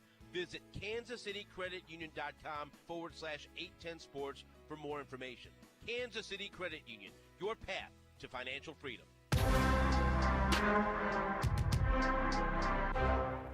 This is Almost Entirely Sports with Joshua Brisco. I'm an easy to peg what I'm doing, and it's golf. My My cover is exactly like the book. On Sports Radio 810 WHB. Continuing on with Mick Shaffer, KSHB 41 here with us on Sports Radio 810. Lots of numbers. I don't know. It's a weird place we ended up with, just like TV and radio frequencies. You were explaining many sound-offs ago, just like the difference in TV numbers and the hierarchy of all of those. You guys have a double-digit number at 41. I think it stands out. You know, the brand. You guys, your new branding VHF has been and good. UHF. But yeah, this is. I don't know. Well, you know, you guys might not remember back in the day. Like your antenna picked up channels like basically 2 through 13. Right. I had rabbit ears. I remember rabbit ears at some point. That was VHF, and then UHF was the different frequency, and it would be all the. There's a great Weird Al Yankovic movie called UHF, where he works at just kind of basically this cable access type of station on a channel type like 41. So that's why you see in most of these towns. And most of these channels are 13 or lower, 2 to 13. There's a few, like I worked at Channel 27 in Topeka. I work at Channel 41 now, but usually they're 4, 5, and 9 here, right? Mm-hmm. And 3, 10, and 12 in Wichita, where I was from. And why isn't there a 3 in there? I don't think I've ever lived anywhere with a Channel 2. Why doesn't 2 get used everywhere? There's a 2 everywhere. I don't know. Just depends on. I wonder why part of the tower you're shooting at. That doesn't make any. I don't understand what that means. I feel like I should. It's there's gigantic towers, right? I'm familiar with those. Right, yeah. yeah. Right, so yeah. there's part of it. Part of each one shoots out the signal, and there's only so many parts of it. There's 13, I guess, and that's it. Everyone using the same tower? No, there's multiple towers, but there's different frequencies to where, like, this antenna is going to catch this frequency here, and it'll catch a 5, it'll catch a 4, it'll catch a 9, and it can decipher the difference between the two and spit out their different images. Here's a fun one. Do you know why? So, like, if you have Spectrum Sport or Spectrum TV, right? Channel 41 is on 13. Channel 9. I did know this because when we used to, during the pandemic, 5 is on 3, 41, 4 is on like 9, 9 is on 12 or something like that. I don't know if it happens anymore. They used to have ghosting, to where like you'd be watching cable on your channel, say watching channel 41 on 41 there, but then your antenna's also kind of picking up too, and so you'd be getting the antenna signal and the cable signal there, and you'd be seeing the same image twice, and they called it ghosting. We occasionally had instances on Almost Entirely Sports on ESPN Kansas City where, depending on where you were listening, you might occasionally hear me talking about how the Chiefs should go draft Patrick Mahomes, and then occasionally it would turn into a country song. Yeah. Which, to the point that I felt like we should have embraced that more, probably. And there was a country song made about Patrick Mahomes, so maybe that was created by people listening to you or trying to listen to the country music. Yeah, I think it's more likely they were trying to listen to country music, and then occasionally it was Patrick Mahomes. Oh, wait a second. Oh, hold on now. This isn't a bad idea, what this guy's got right here. How did you feel about the halftime show? Loved it. It's the best one ever. I don't care about halftime shows. They're stupid. Really? They're almost always bad. I mean, think about it. You have 10 minutes, superstar, legendary singer, to find your best bars from your best songs, mash them together, make it good for TV, but also make it good for the audience. They're whatever. If you're a nerd, if you can, hey, in Super Bowl 38, so-and-so performed. I can't. I have no idea. I don't think that's true. I know the last 2 Super Bowls. You want to know why? Because I was there. Right. That's the only reason. Yeah. I'm pretty sure one was The Weeknd. That was last year. Right. That was in Tampa. And then J-Lo and Shakira. That's right. Okay. In Miami. Yes. I was there. And I had to pause to remember that's how little I care. People that get worked up about halftime shows are idiots. Okay? But I am worked up about this one. I really, really loved it. It was awesome. It was the best one by far. And when I tweeted that out, it's Twitter, of course, so everybody's got to disagree with you. Yeah. Everybody wrote back, Prince would like a word. Prince is on the phone. Hey, Prince, here's the – is it? No, I mean, like, that's the one people always refer to. Yeah, that's what everybody – and I like knew it. I'm like, okay. So I go back and I rewatch it. I find it on YouTube. That was baby stuff. Prince did baby stuff. Hey, did Prince hang upside down at any point during that halftime show? But wait, it was raining when he sang Purple Rain, Mick. Oh, my God, it was raining. How dare you? I've got nostalgia. And I remembered it. I remember it differently. It sucked compared to this, okay? He was on a stage that was carved out to be the shape of his symbol, right? Because he didn't have a name for a while, and that was dumb. That was stupid. And I like Prince. I don't like Prince any less than I like any of those 5/6 performers we had on Sunday, okay? Yeah. I'm not huge fans of any of them. I have nothing against any of them, okay? But I know quality, and that was amazing. And look, I watched – Prince was just walking around. He did have the sheet that blew up, and you saw a silhouette. Amazing technology, I guess, for 15, 20 years ago, whatever it was. Did you notice the Easter egg of that silhouette? Somebody pointed this out in a podcast I was listening to this week. No. I'll find you keep talking. Find it. And so, anyway, first of all, it's 6 against 1. You have 6 performers against 1. It's probably going to be better. And it's 2022 technology, and they went all out. The dollhouse was awesome. Yeah. The set was amazeballs, okay? And they all hit their 1 or 2 great songs, except for, I guess, I don't know. I'm not a Kendrick Lamar guy. I don't know much about him. Because you're an old. Was that a good song of his? Yes. Because he was the worst. Of those six performers, 20-something, he was in 12th place, okay? That you know how bad he was? He had to have his dancers have Dr. Dre on their sashes just so people like, yeah, they connect me to these real performers. Okay, he was founded by Dr. Dre, which is why. Is that it? Yeah. I mean, the whole thing was a Dre production. Anyway, Prince's silhouette was very hip thrusty and very phallic, and that was the. Did he mean to do it that way? 100%. Okay. 100%. I can't believe the amount of pain Josh is in right now. I can't Oh believe God, are you that close? You just said you that. Kendrick Lamar stan? Does that really get to you? Have you celebrated his entire collection Kendrick forever? Is excellent. I see. And you're I'm a an big old. Lamar fan. You're an old man. Oh God. Also, by the way, I think you said Super Bowl 38 was the one that you didn't know who did the halftime Was it show. Prince? No, that was Justin Timberlake and Janet Jackson. Oh, okay. So you I remember that one. You picked a memorable one. I guess. I remember that one. That one then spurred on back-to-back years of Paul McCartney and the Rolling Stones. He's like, there must be absolutely nothing sexual. No sex. There was a stretch where I feel like, the Super Bowl was about as bland as it could be because they're like, you know what, we just can't risk it. No boobs. Cannot risk having a nipple on anywhere on this here's stage. the deal. Okay, are you millennials? Are you Gen Z? Gen We're both Doosh? millennials. What are you guys? We're millennials, yeah. Okay, that was not your show. That was a Gen X show. Millennials trying to claim that show. No. BS. My first rap album I ever owned was "Get Rich or Die Trying" by 50 Cent.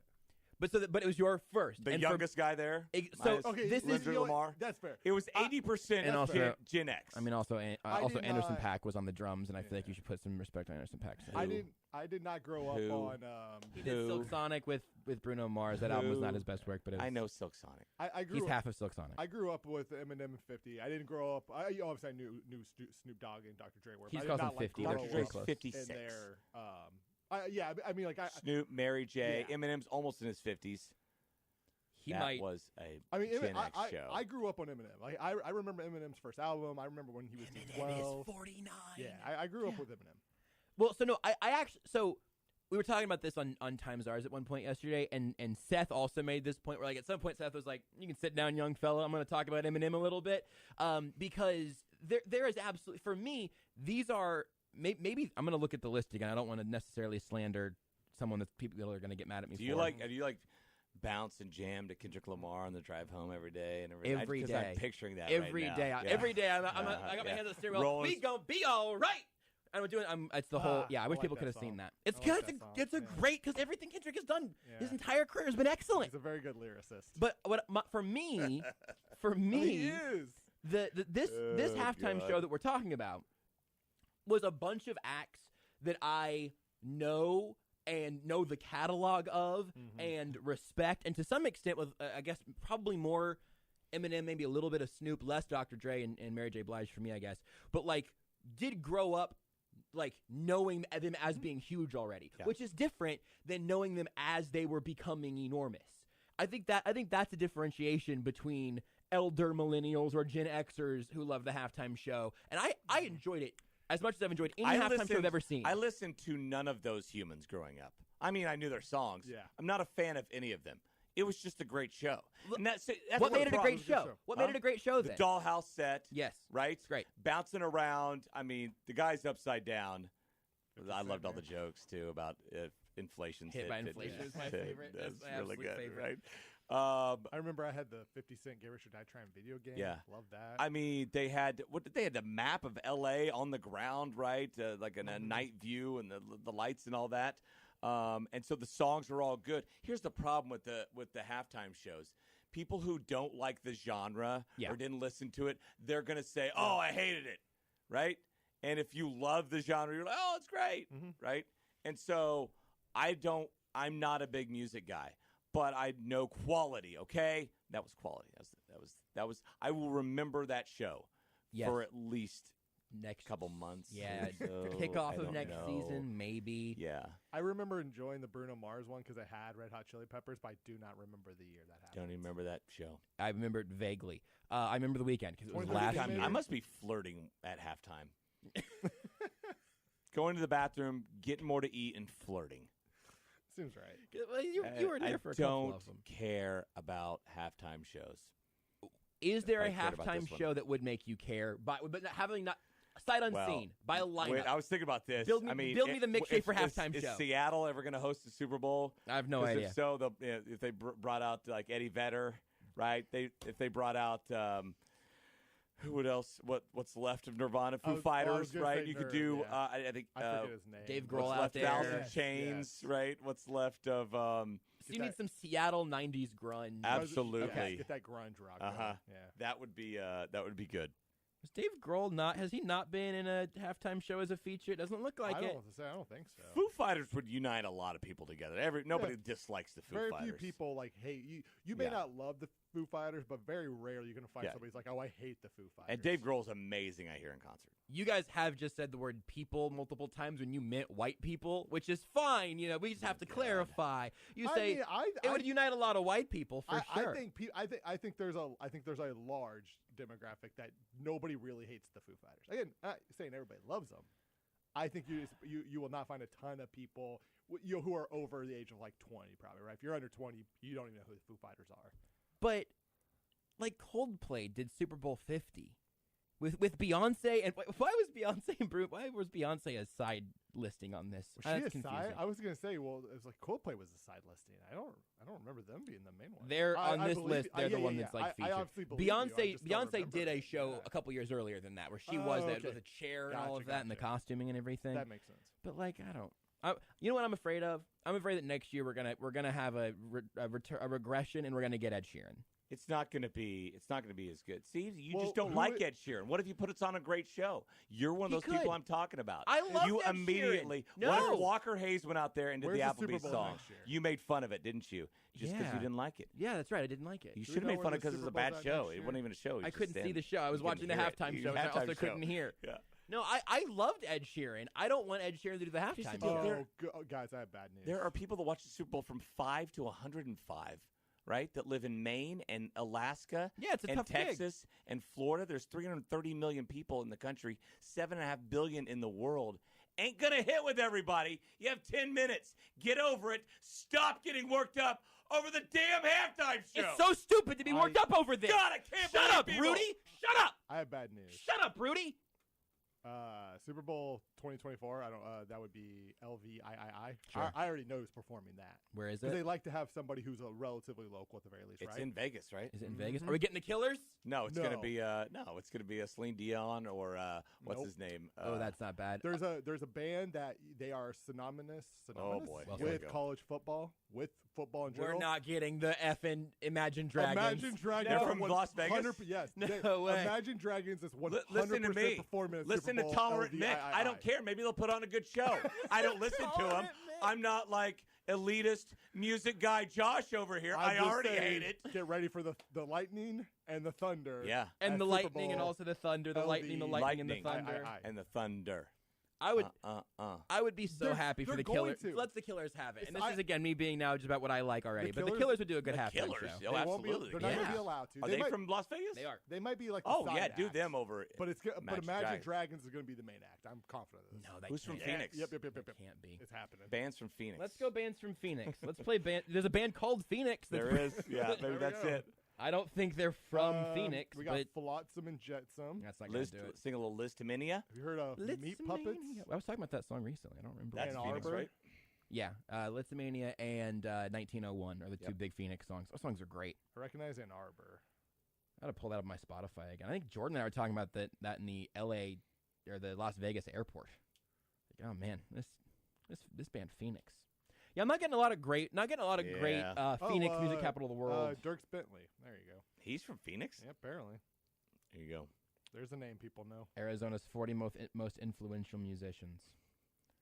What's a halftime show that you think is plausible that you would pass judgment on and be out immediately? And then we'll talk about anything else. Actually, then the show will be over. Out immediately? Oh, good one.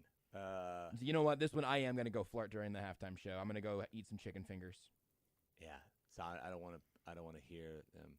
I don't know. That's fine. How about this? See, I'm tolerant. You didn't have to go. Love everybody. You didn't have to Jordan go Sparks, yeah. to Clay Aiken. How about Clay that? Aiken would be tough. Yes, it would be tough. You didn't have to go to the Super Bowl this year because the Chiefs weren't in it.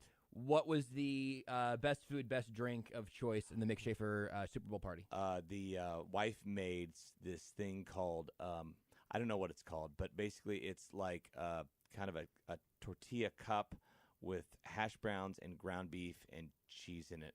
And it was amazing. Hash browns, tater tots and ground beef and cheese. I don't know what it was. We brought it, and then I ate half of it. That sounds incredible. Are they individual little like yeah, one? like little cups. Like in Tater, a muffin. I mean, put tater tots in anything. Like a little, put in like a muffin tin or something. Yeah. Little. Been looking at Rudy's Sonic Cup the whole time, thinking about tater tots.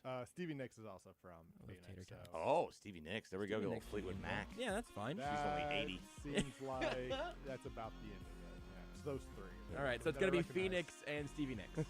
And Dirks Bentley. Can't forget about Dirks Bentley. I don't think Phoenix is from Phoenix. No, I don't either. Yeah. But it's just we didn't have a great. It's sort of like one of Jordan those. Sparks, Dirks Bentley, and we got Stevie Nicks And Phoenix. Yeah, we can put them out.